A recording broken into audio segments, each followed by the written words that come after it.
9th Standard Social, Chapter 7, Europe ಇನ್ middle ages. Okay, Europe ಅಂದರೆ ಗೊತ್ತು ನಿಮಗೆ, ಅದೊಂದು ಕಾಂಟಿನೆಂಟ್ ಅಂತ.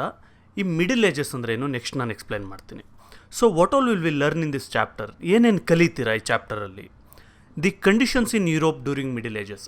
ಈ ಮಿಡಲ್ ಏಜಸ್ ಅಂದರೆ ಏನು ಅಂತ ಹೇಳ್ತೀನಲ್ಲ, ಆ ಒಂದು ಮಿಡಲ್ ಏಜ್ ಟೈಮ್ ಪೀರಿಯಡಲ್ಲಿ ಯುರೋಪಲ್ಲಿ ಯಾವ ರೀತಿ ಕಂಡೀಷನ್ಸ್ ಇತ್ತು, ಅವ್ರ ಲೈಫ್ ಸ್ಟೈಲ್ ಯಾವ ಥರ ಇತ್ತು, ಅಥವಾ ಪೊಲಿಟಿಕಲ್ ಸಿಚುವೇಶನ್ ಯಾವ ಥರ ಇತ್ತು, ಅದ್ರ ಬಗ್ಗೆ ನೋಡೋಣ.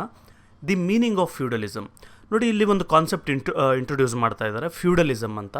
ಅಂದರೆ ಮಿಡಲ್ ಏಜಸ್ಸಲ್ಲಿದ್ದಂಥ ಒಂದು ಪೊಲಿಟಿಕಲ್ ಸಿಸ್ಟಮ್. ಅದರ ಅರ್ಥ ಏನು, ಯಾವ ರೀತಿ ಇತ್ತು, ಅದ್ರ ಬಗ್ಗೆ. Different forms of feudalism. ನೋಡಿ, ಫ್ಯೂಡಲಿಸಮ್ ತುಂಬ ಕನ್ಫ್ಯೂಷನ್ ಆಗುತ್ತೆ, ಆದರೆ ನಾನು ಕ್ಲಿಯರಾಗಿ ಎಕ್ಸ್ಪ್ಲೈನ್ ಮಾಡ್ತೀನಿ, ಸಿಂಪಲಾಗಿ ನಿಮ್ಗೆ ಬೇಕಾಗಿರೋಷ್ಟು ಮಾತ್ರ. ಅದ್ರ ಫಾರ್ಮ್ಸ್ ಬಗ್ಗೆ ಎಲ್ಲ ನೋಡೋಣ. The advantages and disadvantages of feudalism. ಈಗ ಯಾವುದೇ ಒಂದು ಸಿಸ್ಟಮ್ ಇರ್ಬೋದು. ಫಾರ್ ಎಕ್ಸಾಂಪಲ್, ಈಗ ಡೆಮೊಕ್ರೆಟಿಕ್ ಸಿಸ್ಟಮ್ ನಾವು ತೊಗೊಂಡಿದ್ದೀವಿ ಇಂಡಿಯಾದಲ್ಲಿ. ಇದರಲ್ಲೂ ಕೂಡ ಅಡ್ವಾಂಟೇಜಸ್ ಮತ್ತು ಡಿಸ್ಅಡ್ವಾಂಟೇಜಸ್ ಇರುತ್ತೆ. ಅದೇ ರೀತಿ ಫ್ಯೂಡಲಿಸಮಲ್ಲಿ ಏನು ಅಡ್ವಾಂಟೇಜಸ್ ಇತ್ತು ಮತ್ತು ಡಿಸ್ಅಡ್ವಾಂಟೇಜಸ್ ಏನಿತ್ತು, ಅದ್ರ ಬಗ್ಗೆ ಕೂಡ ನೋಡೋಣ. And the decline of feudalism. ನೋಡಿ, ಒಂದು ಫ್ಯೂಡಲಿಸಮ್ ಅನ್ನೋ ಒಂದು ಕಾನ್ಸೆಪ್ಟ್ ಅಥವಾ ಪೊಲಿಟಿಕಲ್ ಸ್ಟ್ರಕ್ಚರ್ ಏನಿರುತ್ತೆ, ಅದು ಯಾವ ರೀತಿ ಡಿಕ್ಲೈನ್ ಆಯಿತು, ಯಾವ ರೀತಿ ಹಾಳಾಯಿತು, ಅದಕ್ಕೆ ಕಾರಣಗಳೇನು, ಅದ್ರ ಬಗ್ಗೆ ಕೂಡ ಸ್ಟಡಿ ಮಾಡೋಣ. ಮೇಯ್ನಾಗಿ ಇಷ್ಟೇ, ಇದರಲ್ಲಿ ಡಿಕ್ಲೈನ್ ಆಫ್ ರೋಮನ್ ಎಂಪೈರ್ ಅಂತ ಸ್ಟಡಿ ಮಾಡ್ತೀವಿ, ಒಂದು ಕಾನ್ಸೆಪ್ಟ್. ಇನ್ನೊಂದು ಬಂದು ಫ್ಯೂಡಲಿಸಮ್. ಆ ಎರಡೇ ಕಾನ್ಸೆಪ್ಟ್ಗಳು ಈ ಒಂದು ಲೆಸನ್ನಲ್ಲಿ ಇರೋವಂಥದ್ದು. The decline of Roman empire. ನೋಡಿ, ನಾವು ಈ ಚಾಪ್ಟರಲ್ಲಿ ನಾವು ಫ್ಯೂಡಲಿಸಮ್ ಬಗ್ಗೆ ಮೇಯ್ನಾಗಿ ಸ್ಟಡಿ ಮಾಡೋದು. ಈ ಫ್ಯೂಡಲಿಸಮ್ನ ನಾವು ಅರ್ಥ ಮಾಡ್ಕೊಳ್ಬೇಕು ಅಂದರೆ, ಫ್ಯೂಡಲಿಸಮ್ಗಿಂತ ಮೊದಲು ಏನಿತ್ತು, ಯಾವ ಒಂದು ಸಿಸ್ಟಮ್ ಇತ್ತು, ರೋಮನ್ ಎಂಪೈರ್ ನಡೀತಾ ಇತ್ತು.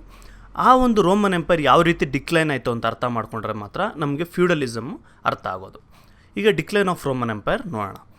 The Roman empire which was 1 till 395 BCE broke into 2. ನೋಡಿ, ನಾನು ನಿಮಗೊಂದು ಮ್ಯಾಪ್ ತೋರಿಸ್ತೀನಿ. ಇದು ಯುರೋಪ್ ಮತ್ತು ಏಷ್ಯಾದ ಮ್ಯಾಪ್. ಇದು ಏಷ್ಯಾದಲ್ಲಿ ಸ್ವಲ್ಪ ಪಾರ್ಟ್ ಮಾತ್ರ ಇದೆ. ನೋಡಿ, ಇದೆಲ್ಲ ಸ್ಪೇನು, ಫ್ರಾನ್ಸ್, ಇಟಲಿ, ಜರ್ಮನಿ ಇದೆಲ್ಲ ಇದೆ, ಮತ್ತು ನಾರ್ತ್ ಆಫ್ರಿಕಾ ಎಲ್ಲ ಕೂಡ ಇದೆ. Roman empire at peaks of is time, ಅಂದರೆ ತುಂಬ ಎಕ್ಸ್ಪ್ಯಾಂಡ್ ಆದಾಗ ಇದಿಷ್ಟು ಏನು ಕಲರ್ಸ್ ಇದೆ, ಈ ಬ್ರಿಟನ್ ಕೂಡ, ಸೌತ್ ಪಾರ್ಟ್ ಆಫ್ ಬ್ರಿಟನ್, ಇದಿಷ್ಟು ಕೂಡ ರೂಲ್ ಮಾಡ್ತಾ ಇರ್ತಾರೆ. ಯಾರು? ರೋಮನ್ ಎಂಪೈರ್ ಅವರು. ಇವರು 395 CEಯಲ್ಲಿ ಏನಾಗುತ್ತೆ ಅಂದರೆ, ಒಂದು 1600 ವರ್ಷದ ಹಿಂದೆ 395 CEಯಲ್ಲಿ ರೂಲ್ ಮಾಡೋಕ್ಕಾಗಲ್ಲ ಒಬ್ಬರೇ ಅಂತ ಹೇಳ್ಬಿಟ್ಟು ಇದನ್ನು 2 ಭಾಗ ಮಾಡ್ತಾರೆ. ಅಂದರೆ ರಾಜರಿಗೆಲ್ಲ ರೂಲ್ ಮಾಡೋಕ್ಕೆ ಕಷ್ಟ ಆಗುತ್ತೆ, ಇಷ್ಟು ದೊಡ್ಡ ಎಂಪೈರ್. ನೋಡಿ, ಇದರಲ್ಲಿ ಏನಿಲ್ಲ ಅಂದರೂ ಒಂದು 25-30 ದೇಶಗಳಿದೆ. ಇಲ್ಲಿ ಇಷ್ಟು ದೇಶನ ಒಬ್ಬ ರಾಜ ರೂಲ್ ಮಾಡೋಕ್ಕಾಗಲ್ಲ ಅಂತ 2 ಭಾಗ ಮಾಡ್ತಾರೆ. ಈ ಲೈನ್ ಇದೆಯಲ್ಲ, ಈ ಲೈನಿಂದ ಈ ಸೈಡ್ಗಿರೋದೆಲ್ಲ ಬಂದು ಈಸ್ಟರ್ನ್ ರೋಮನ್ ಎಂಪೈರ್ ಅಂತ, ಈಸ್ಟ್ ಸೈಡ್ಗಿದೆ ಅಂತ. ಇದು ವೆಸ್ಟರ್ನ್ ರೋಮನ್ ಎಂಪೈರ್, ಯಾಕಂದರೆ ಇದು ವೆಸ್ಟ್ ಸೈಡ್ಗಿದೆ ಅಂತ. ಈ ಥರ 2 ಭಾಗ ಆಗಿ ಡಿವೈಡ್ ಮಾಡ್ತಾರೆ. ಇದು ಆ್ಯಕ್ಚುಲಿ 4 ಭಾಗ ಆಗಿ ಡಿವೈಡ್ ಮಾಡಿರ್ತಾರೆ, ಆಮೇಲೆ 2 ಮರ್ಜ್ ಆಗುತ್ತೆ. ಅದೆಲ್ಲ ಬೇಡ, 2 ಭಾಗ ಅಂತ ಮಾತ್ರ ತಗೊಳ್ಳಿ. Western Roman empire and eastern Roman empire. The western Roman empire was in existence from 395 to 476 BCE. ಇದು ಇಯರ್ ತಪ್ಪು ಕೊಟ್ಟಿದ್ದಾರೆ, 476 BCE ಅಲ್ಲ, ಬರೀ CE. ಅಂದರೆ BCE ಅಂದರೆ ಬಿಫೋರ್ ಕ್ರೈಸ್ಟ್ ಎರಾ ಅಂತ, CE ಅಂದರೆ ಆಫ್ಟರ್ ಕಾಮನ್ ಎರಾ ಅಂತ ಹೇಳ್ಬಿಟ್ಟು ಇದು CE ಮಾಡ್ಕೊಳ್ಳಿ. ಇದು 395ಇಂದ 476 CEವರೆಗೂ, ಟಿಲ್ ದಿ ಫಾಲ್ ಆಫ್ ರೋಮುಲಸ್ ಅಗಸ್ಟುಲಸ್. ನೋಡಿ, ರೋಮುಲಸ್ ಅಗಸ್ಟುಲಸ್ ಅಂತ ಹೇಳ್ಬಿಟ್ಟು ಒಬ್ಬ ರಾಜ ಇರ್ತಾನೆ, ಅವನು ರೂಲ್ ಮಾಡ್ತಾ ಇರ್ತಾನೆ 476 CEಯಲ್ಲಿ. ಅಲ್ಲಿವರೆಗೂ ವೆಸ್ಟರ್ನ್ ರೋಮನ್ ಎಂಪೈರ್ ಎಕ್ಸಿಸ್ಟೆನ್ಸಲ್ಲಿ ಇರುತ್ತೆ. ವೆಸ್ಟರ್ನ್ ರೋಮನ್ ಎಂಪೈರ್ ಅಂದರೆ ಇದು. ನೋಡಿ, 476 ಅವಾಗ ಇಷ್ಟು ದೊಡ್ಡಾಗಿದ್ದ ದೇಶ ಇಮ್ಮಿಡಿಯೇಟಾಗಿ ಏನೂ ಡಿಕ್ಲೈನ್ ಆಗೋಲ್ಲ. ಇದು ಸ್ವಲ್ಪನೇ ಬೇರೆಯವ್ರು ಕಿತ್ಕೊಳ್ಳೋಕೆ ಶುರು ಮಾಡಿ ಲಾಸ್ಟಿಗೆ ಬಿದ್ದೋಗೋದು. Okay. The eastern Roman empire was in power from 395 CE to 1453 CE. ಇದು CE ಅಂತಲೇ ಮಾಡ್ಕೊಳ್ಳಿ, 395ಇಂದ 1453ವರೆಗೂ. ನೋಡಿರಿ, ಈಸ್ಟರ್ನ್ ರೋಮನ್ ಎಂಪೈರ್ ಅಂದರೆ ಇದಿಷ್ಟು. ಓಕೆ, ಇದಿಷ್ಟು ಬೈಝ್ಯಾಂಟಿಯಮ್ ಅಂತ ಕೂಡ ಕರೀತಾರೆ ಇದನ್ನು. ಬೈಝ್ಯಾಂಟಿಯಮ್, ಈಸ್ಟರ್ನ್ ರೋಮನ್ ಎಂಪೈರ್ ಎರಡೂ ಒಂದೇ. ಓಕೆ, ಇದು ಇದಿಷ್ಟು ಈಸ್ಟರ್ನ್ ರೋಮನ್ ಎಂಪೈರ್. ಇವರು 1453ವರೆಗೂ ಇರ್ತಾರೆ.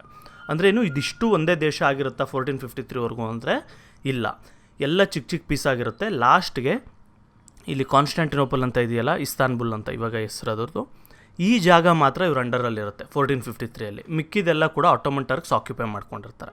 ಇದೊಂದು ಜಾಗ, ಇದು ಕೂಡ 1453ಅಲ್ಲಿ ಕಾನ್ಸ್ಟಾಂಟಿನೋಪಲ್ ಕೂಡ ಆಟೋಮನ್ ಟರ್ಕ್ಸ್ ಆಕ್ಯುಪೈ ಮಾಡ್ಕೊಳ್ತಾರೆ. It was also called as Byzantium ಅಂತ ಕೂಡ ಕರೀತಾರೆ.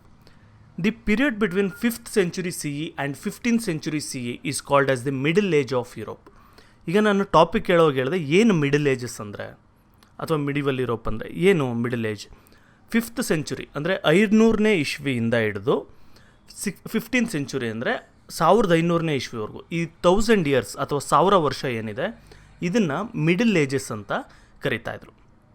ಓಕೆ, 500 ಅಂದರೆ ಒಂದು 499ನೇ ವರ್ಷ ಅಲ್ಲಿಂದ ಹಿಡಿದು 1500 ವರ್ಷ ಏನಿದೆ ಅಲ್ಲಿವರೆಗೂ ಇದು middle ages. The beginning of the medieval Europe begins with the fall of western Roman empire. ಈಗ ಈ ಮಿಡಿವಲ್ ಯುರೋಪ್ ಅಥವಾ ಮಿಡಲ್ ಏಜ್ಡ್ ಯುರೋಪ್ ಅಂತ ಏನು ಕರಿತೀವಿ, ಇದು ಯಾವಾಗ ಶುರುವಾಗುತ್ತೆ, ಯಾವಾಗ ಈ ರೋಮ್ ಬಿದೋಗುತ್ತೆ 476 CEಯಲ್ಲಿ, ಅಂದರೆ western Roman empire full completely eradicate ಆಗುತ್ತೆ, ಆಗ ಅದು ಶುರು ಆಗುತ್ತೆ ಮಿಡಲ್ ಏಜಸ್ ಅನ್ನೋಂಥದ್ದು. The medieval Europe ends with the capture of Constantinople by the Turks in 1453 CE. ಶುರುವಾಗೋದು ಹೇಳಿದೆ ಇದು ಬಿದ್ದಾಗ, ಎಂಡ್ ಆಗೋದು ಯಾವಾಗ ಮಿಡಲ್ ಏಜಸ್ ಅನ್ನೋದು ಕಾನ್ಸ್ಟಾಂಟಿನೋಪಲ್ ಬಿದ್ದಾಗ. ಓಕೆ, ಈ ಒಂದು 1000 ಇಯರ್ ಏನಿದೆ 476 ಅಂತ ಹೇಳಿದು 1453ವರೆಗೂ ಇದನ್ನು ಮಿಡಲ್ ಏಜಸ್ ಅಂತ ಕನ್ಸಿಡರ್ ಮಾಡ್ತಾರೆ. Earlier the entire medieval period was called as the dark ages of Europe. ನೋಡಿರಿ, ಮೊದಲು ಈ ಮಿಡಿವಲ್ ಪೀರಿಯಡ್ ಅಥವಾ ಮಿಡಲ್ ಏಜಸ್ ಏನಿದೆ ಇದನ್ನು ಡಾರ್ಕ್ ಏಜಸ್ ಅಂತ ಕರಿತಾಯಿದ್ರು. ಏನಕ್ಕೆ ಅಂತ ಆಮೇಲೆ ಗೊತ್ತಾಗುತ್ತೆ ನಿಮಗೆ. Later the medieval period was divided into 3. ಆಮೇಲೆ ಏನು ಮಾಡಿದ್ರು, ಈ ಮಿಡಲ್ ಏಜಸ್ ಅಥವಾ ಮಿಡಿವಲ್ ಪೀರಿಯಡ್ನ 3 ಭಾಗ ಆಗಿ ಡಿವೈಡ್ ಮಾಡ್ತಾರೆ. 1000 ಇಯರ್ಸ್ ಒಂದೇ ಇರೋದು ಬೇಡ, ಡಾರ್ಕ್ ಏಜ್ ಅಂತ ಅಂತೇಳಿ. ಇದರಲ್ಲಿ ಒಂದು ದಿ ಬಿಗಿನಿಂಗ್, ಇನ್ನೊಂದು ಮಿಡಲ್ ಮತ್ತು ಮೂರೊಂದು ಎಂಡ್ ಅಂತ. After this division the beginning stage of medieval period is called as the dark age. ಈ ಥರ ಡಿವೈಡ್ ಮಾಡಿದ್ಮೇಲೆ ಈ ಬಿಗಿನಿಂಗ್ ಪೀರಿಯಡ್ ಅಂತ ಏನು ಕರಿತೀವಿ ಅದನ್ನು ಮಾತ್ರ ಡಾರ್ಕ್ ಏಜ್ ಅಂತಾರೆ. ಮಿಡಲ್ ಮತ್ತು ಎಂಡ್ನ ಬೇರೆ ಬೇರೆ ಹೆಸರಲ್ಲಿ ಕರೀತಾರೆ. The Roman empire was under the control of land lords called patricians. ನೋಡಿರಿ, ಈಗ ರೋಮನ್ ಎಂಪೈರ್ ಇತ್ತು, ಅದ್ರ ಬಗ್ಗೆ ಕೂಡ ನಾವು ಸ್ಟಡಿ ಮಾಡಬೇಕು ಅಂತ ಹೇಳಿದ್ನಲ್ಲ. ಇದನ್ನು ಯಾರು ರೂಲ್ ಮಾಡ್ತಾಯಿದ್ರು, ಇಲ್ಲಿ ಪ್ಯಾಟ್ರಿಷಿಯನ್ಸ್ ಅಂತ ಇದ್ದರು. ಪ್ಯಾಟ್ರಿಷಿಯನ್ಸ್ ಅಂದರೆ ಜಮೀನ್ದಾರಗಳ ಲೆಕ್ಕ. ಓಕೆ, ಅವರು ಜಾಸ್ತಿ ರೂಲ್ ಮಾಡ್ತಾಯಿದ್ರು, ಅಂದರೆ ಓಟ್ ಹಾಕೋ ಅಧಿಕಾರ ಅವ್ರಿಗೆ ಮಾತ್ರ ಇರ್ತಾಯಿತ್ತು ಆ ಥರ. They had consolidated all political powers in the name of senate. ಇವರೆಲ್ಲ ಏನು ಮಾಡಿದ್ರು, ಇವರೇ ಓಟ್ಗಳು ಹಾಕ್ಕೊಂಡು ಇವರಲ್ಲೇ ಒಬ್ಬರನ್ನ ಸೆಲೆಕ್ಟ್ ಮಾಡಿಕೊಂಡು ಸೆನೆಟ್ ಅಂತ ಮಾಡ್ಕೊಂಡಿರ್ತಾರೆ. ಸೆನೆಟ್ ಅಂದರೆ ಇವಾಗ ನಾವು MLAಗಳು ಎಲ್ಲ ಹೋಗಿ ಸೇರ್ತಾರಲ್ಲ ವಿಧಾನಸೌಧ, ಆ ಥರ. The poor of Rome wear called ಪ್ಲಿಬಿಯನ್ಸ್ and they had no political rights. ನೋಡಿರಿ, ಈ ಪೂರ್ ಪೀಪಲ್ ಎಲ್ಲ ಇದ್ರಲ್ಲ, ಅಂದರೆ ಯಾರ ಹತ್ರ ಜಾಸ್ತಿ ಲ್ಯಾಂಡ್ ಎಲ್ಲ ಇರಲ್ಲ ಅವ್ರನ್ನೆಲ್ಲ ಪ್ಲೆಬ್ಸ್ ಅಂತ ಅಥವಾ ಪ್ಲಿಬಿಯನ್ಸ್ ಅಂತ ಕರೀತಾಯಿದ್ರು. ಓಕೆ, ಪ್ಲಿಬಿಯನ್ಸ್ ಎರಡೂ ಒಂದೇ. ಇವರಿಗೆ ಯಾವುದೇ ರೀತಿ ಪೊಲಿಟಿಕಲ್ ರೈಟ್ಸ್ ಇರಲಿಲ್ಲ, ಅಂದರೆ ವೋಟ್ ಹಾಕೋದು ಆ ಥರ ಎಲ್ಲ ಕೂಡ ತುಂಬ ಕಮ್ಮಿ ಇತ್ತು ರೈಟ್ಸ್ ಇವ್ರಿಗೆ. They where the slaves. ಇವ್ರನ್ನ ಆಲ್ಮೋಸ್ಟ್ ಆಲ್ ಸ್ಲೇವ್ಸ್ ಥರ ಟ್ರೀಟ್ ಮಾಡ್ತಾಯಿದ್ರು. ಆದರೆ ಇವ್ರು ಸ್ಲೇವ್ಸ್ ಅಲ್ಲ, ಇನ್ನೂ ಕೆಳಗಡೆ ಒಬ್ಬರು ಸ್ಲೇವ್ಸ್ ಅಂತಲೇ ರಿಯಲಾಗೆ ಇರ್ತಾಯಿದ್ರು. ಸ್ಲೇವ್ಸ್ ಅಂದರೆ ಒಂಥರ ಜೀತದಾಳುಗಳು ಅಂತ, ಅಂದರೆ ಒಂದು ಸರಿ ಪರ್ಚೇಸ್ ಮಾಡ್ಕೊಂಡು ಇಟ್ಕೊಂಡ್ಬಿಟ್ಟು ಅವ್ರ ಹತ್ರ ಎಲ್ಲ ಕೆಲಸ ಮಾಡಿಸ್ಕೊಳ್ತಾರೆ, ಸ್ಯಾಲ್ರಿ ಕೊಡೋಲ್ಲ, ಏನೂ ಇಲ್ಲ, ಅಷ್ಟೇ. In the name of slavery the slave owners had made slaves as their private property. Slavers ಎಲ್ಲ ಏನು ಮಾಡಿದರು ಅಂದರೆ, ಈ ಸ್ಲೇವ್ಗಳು ಏನಿದ್ರು ಜನಗಳು ಇವ್ರನ್ನ ಕೊಂಡ್ಕೊಳ್ಳೋದು ಮಾರೋದೆಲ್ಲ ಮಾಡ್ತಾಯಿದ್ರು. ಅವ್ರನ್ನ ಒಂಥರ ಪ್ರೈವೇಟ್ ಪ್ರಾಪರ್ಟಿ ಥರ. ನಾವೀಗ ಹಸು MLA ಯಾವ ಥರ ಕೊಂಡ್ಕೊಳ್ತೀವಿ, ಮಾರ್ತೀವಿ, ನಮ್ಗೆ ಹೆಂಗೆ ಬೇಕೋ ಹಂಗೆ ನೋಡ್ಕೊಳ್ತೀವಿ, ಆ ಟೈಪಲ್ಲೇ ಟ್ರೀಟ್ ಮಾಡ್ತಾಯಿದ್ರು. They were robbing the benefits of the slaves hard work. ಇವರು ಸ್ಲೇವ್ಸ್ ಎಲ್ಲ ಏನೇನು ಕಷ್ಟಪಟ್ಟು ಕೆಲಸ ಮಾಡ್ತಾಯಿದ್ರು ಅದೆಲ್ಲ ಕೂಡ ಬೆನಿಫಿಟ್ಸು ಅವ್ರ ಓನರ್ಗಳಿಗೆ ಬರ್ತಾಯಿತ್ತು. ಈಗ ಮನೇಲಿ ಯಾವುದಾದ್ರು ಒಂದು ಎತ್ತತ್ರ ಏನಾದರೂ ನೀವು ಕೆಲಸ ಮಾಡಿಸಿದ್ರಿ ಅಂದರೆ ಅದ್ರ ಬೆನಿಫಿಟ್ ಯಾರಿಗೆ ಬರುತ್ತೆ, ಅದ್ರ ಓನರ್ಗೆ ಬರುತ್ತೆ, ಆ ಥರ.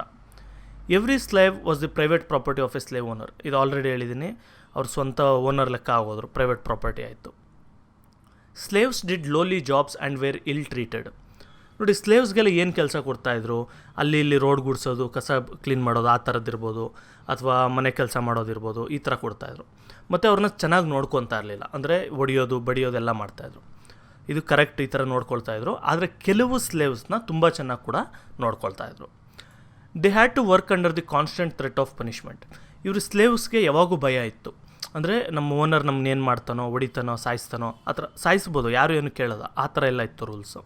ಆ ಥರ ಎಲ್ಲ ತುಂಬ ಭಯ ಇತ್ತು. All the achievements in the field of art, architecture, culture and philosophy where the result of the work of slaves. ನೋಡಿರಿ, ಇವರು ರೋಮನ್ ಎಂಪೈರ್ ಅಂದರೆ ನಿಮ್ಗೆ ಗೊತ್ತಾಗ್ಬೋದು, ಒಳ್ಳೊಳ್ಳೆ ಬಿಲ್ಡಿಂಗ್ ಕಟ್ಸಿದ್ರು, ಆರ್ಕಿಟೆಕ್ಚರ್ ಇತ್ತು, ಒಳ್ಳೆ ಕಲ್ಚರ್ ಇತ್ತು, ಈ ಥರ ಎಲ್ಲ ಅನಿಸುತ್ತಲ್ಲ. ಅದೆಲ್ಲ ಯಾವ ಥರ ಬಿಲ್ಡ್ ಮಾಡಿದ್ರು, ಸ್ಲೇವ್ಸ್ನ ಯೂಸ್ ಮಾಡ್ಕೊಂಡು ಬಿಲ್ಡ್ ಮಾಡಿದ್ರು. ಅಂದರೆ ಯಾವುದಾದ್ರು ಒಂದು ಬಿಲ್ಡಿಂಗ್ ಕಟ್ಟಬೇಕು ಅಂದ್ಕೊಳ್ಳಿ, ಈ ಸ್ಲೇವ್ಸ್ನ ತೊಗೊಂಡೋಗಿ ಕೆಲಸ ಮಾಡಿಸ್ತಾಯಿದ್ರು, ಈ ಥರ. Since slaves were doing all the work, the owners had free time to indulge in creative works. ನೋಡಿರಿ, ಇಲ್ಲಿ ಕೆಲಸ ಎಲ್ಲ ಯಾವುದು ಕೂಡ ಮನುಷ್ಯರು ಅಂದರೆ ಈ ರೋಮನ್ಸ್ ಮಾಡ್ತಾ ಇರಲಿಲ್ಲ. ಎಲ್ಲ ಕೂಡ ಸ್ಲೇವ್ಸ್ ಹತ್ರ ಕೆಲಸ ಮಾಡಿಸ್ತಾಯಿದ್ರು. ಇದರಿಂದ ಏನಾಯಿತು, ಇವರು ಫುಲ್ ಫ್ರೀ ಟೈಮ್ ಸಿಗ್ತಾಯಿತ್ತು. ಇದರಿಂದ ಕ್ರಿಯೇಟಿವ್ ವರ್ಕ್ಸಲ್ಲಿ, ಅಂದರೆ ಯಾವ ಬಿಲ್ಡಿಂಗ್ ಯಾವ ಥರ ಕಟ್ಟೋಣ, ಯಾವ ಪೋಯಮ್ ನೋಡೋಣ, ಯಾವ ಬುಕ್ ಬರೆಯೋಣ, ಈ ಥರದ್ರಲ್ಲಿ ಇವ್ರಿಗೆ ತುಂಬ ಟೈಮ್ ಸಿಕ್ತು. ಅದರಿಂದ ಕ್ರಿಯೇಟಿವ್ ವರ್ಕ್ಸ್ ಎಲ್ಲ ತುಂಬ ಡೆವಲಪ್ ಆಗಿರುತ್ತೆ. With the end of western Roman empire, the medieval period starts in Europe. ನೋಡಿರಿ, ವೆಸ್ಟರ್ನ್ ರೋಮನ್ ಎಂಪೈರ್ ಡಿಕ್ಲೈನ್ ಆದಮೇಲೆ, ಫುಲ್ ಮುಗ್ದೋದ್ಮೇಲೆ, ಆಗ ಒಂದು ಮಿಡಿವಲ್ ಪೀರಿಯಡ್ ಅನ್ನೋದು ಶುರುವಾಗುತ್ತೆ, ಡಾರ್ಕ್ ಏಜ್ ಅನ್ನೋದು ಶುರುವಾಗುತ್ತೆ. ಏನಕ್ಕೆ ಅವಾಗ ಶುರುವಾಗುತ್ತೆ ಅಂದರೆ, ನೋಡಿ, ಅಲ್ಲಿವರೆಗೂ ಬಂದು ಯುರೋಪಲ್ಲಿ ತುಂಬ ಕ್ರಿಯೇಟಿವ್ ವರ್ಕ್ಸ್ ಎಲ್ಲ ನಡೆಯುತ್ತೆ, ತುಂಬ ಅಡ್ವಾನ್ಸ್ಮೆಂಟ್ಸ್ ಇರುತ್ತೆ, ರೋಡ್ ಆಗ್ತಾ ಇರ್ತಾರೆ, ಬಿಲ್ಡಿಂಗ್ಗಳು ಕಟ್ತಾ ಇರ್ತಾರೆ, ಎಲ್ಲ ಆಗ್ತಾ ಇರ್ತಾರೆ. ಏನಕ್ಕೆ ಅಂದರೆ ಸ್ಲೇವ್ಸ್ನ ಯೂಸ್ ಮಾಡ್ತಾ ಇರ್ತಾರೆ ರೋಮನ್ ಎಂಪೈರರ್ ಅವರು. ಆದರೆ ಈಗ ಎಂಡ್ ಆದಮೇಲೆ ಏನಾಯಿತು, ಈ ಸ್ಲೇವ್ಸ್ ಎಲ್ಲ ಯಾರೂ ಇರಲಿಲ್ಲ, ಎಲ್ಲ ಕ್ಲಿಯರ್ ಆಗೋಯ್ತು. ಈಗ ಎಲ್ಲ ಅವರೇ ಕಷ್ಟಪಟ್ಟು ಮಾಡಬೇಕು. ಆಗ ಊಟಕ್ಕೇ ಅವ್ರಿಗೆ ಕಷ್ಟ ಇರುತ್ತೆ, ಅವರೇ ದುಡಿಬೇಕು, ಅವರೇ ತಿನ್ನಬೇಕು ಅಂತ. ಇನ್ನು ಕ್ರಿಯೇಟಿವ್ ವರ್ಕ್ಸಲ್ಲಿ ಎಲ್ಲಿ ಅವರು ಟೈಮ್ ಸ್ಪೆಂಡ್ ಮಾಡ್ತಾರೆ, ಆ ಥರ ಆಗುತ್ತೆ. 1000-year barrenness appeared in Europe after rich cultural contributions by Greeks and Romans. ಇದಾದಮೇಲೆ ರೋಮನ್ ಎಂಪೈರ್ ಎಂಡ್ ಆದಮೇಲೆ 1000 ವರ್ಷ ಬ್ಯಾರನ್ನೆಸ್ ಕ್ರಿಯೇಟ್ ಆಗಿಬಿಡುತ್ತೆ. ಅಂದರೆ ಏನೂ ಇಲ್ಲ, ಏನೂ ಕಲ್ಚರಲ್ ಕಾಂಟ್ರಿಬ್ಯೂಷನ್ ಯಾರ್ದು ಏನೂ ಇಲ್ಲ, ಸುಮ್ಮನೆ ನಡ್ಕೊಂಡು ಹೋಗ್ತಾ ಇದೆ ಅಷ್ಟೇ ಅನ್ನೋ ಥರ. This period is also called as dark age, already ಹೇಳ್ದಾಗೆ. This was a period of transition. With the rise of barbaric races, feudalism was born. ಈ ಒಂದು ರೋಮನ್ ಎಂಪೈರ್ ಡಿಕ್ಲೈನ್ ಆಯ್ತಲ್ಲ, ಇದು ಈ ಒಂದು ಪೀರಿಯಡ್ ಬಂದು ಟ್ರಾನ್ಸಿಷನ್ ಟೈಮು. ಅಂದರೆ ಫ್ಯೂಡಲಿಸಮ್ ನೆಕ್ಸ್ಟ್ ಬರುತ್ತೆ, ರೋಮನ್ ಎಂಪೈರ್ ಮೊದಲಿರುತ್ತೆ, ಎರಡಕ್ಕೂ ಮಧ್ಯದಲ್ಲಿ ಚೇಂಜ್ ಆಗುವಂಥ ಒಂದು ಟೈಮ್ ಇದು. ಓಕೆ, ಇಲ್ಲಿ ಬಾರ್ಬರಿಕ್ ರೇಸಸ್ಸು, ಫ್ಯೂಡಲಿಸಮ್ ಎಲ್ಲ ಕೂಡ ಶುರುವಾಗೋಗುತ್ತೆ. ಫ್ಯೂಡಲಿಸಮ್ ನೋಡಿರಿ, ಇಲ್ಲಿವರೆಗೂ ನಾನು ಏನು ಹೇಳಿದೆ, ಡಿಕ್ಲೈನ್ ಆಫ್ ರೋಮನ್ ಎಂಪೈರ್, ಇದೆಲ್ಲ ಕೂಡ ಒಂಥರ ಇಂಟ್ರೊಡಕ್ಷನ್ ಥರ, ಅಂದರೆ ಏನಕ್ಕೆ ಫ್ಯೂಡಲಿಸಮ್ ಶುರುವಾಯಿತು ಅಂತ. Okay, after the fall of Roman empire, the political and social systems of many of the European countries plunged into chaos. ನೋಡಿರಿ, ರೋಮನ್ ಎಂಪೈರ್ ಇರೋವರೆಗೂ ಇವ್ರು ರೂಲ್ ಮಾಡ್ತಾಯಿದ್ರು, ಅಂದರೆ ಯಾವ ಥರ ರೂಲ್ಸ್ ಇರಬೇಕು, ಯಾವ ಥರ ಆರ್ಡರ್ ಇರಬೇಕು, ಅದೆಲ್ಲ ಕೂಡ ಅವರು ನೋಡ್ಕೊತಾ ಇದ್ರು, ರಾಜರು, ಅವರ ಆಫೀಸರ್ಸ್ ಯಾರಿದ್ರು ಅವರು. ಆದರೆ ಒನ್ಸ್ ರೋಮನ್ ಎಂಪೈರ್ ಡಿಕ್ಲೈನ್ ಆದಮೇಲೆ ಏನಾಯಿತು, ತುಂಬ ದೊಡ್ಡ ದೇಶಗಳನ್ನೆಲ್ಲ ಇವರು ಕಂಟ್ರೋಲ್ ಮಾಡ್ತಾಯಿದ್ರು. ನೋಡ್ಬೋದು ನೀವು ಇಷ್ಟು.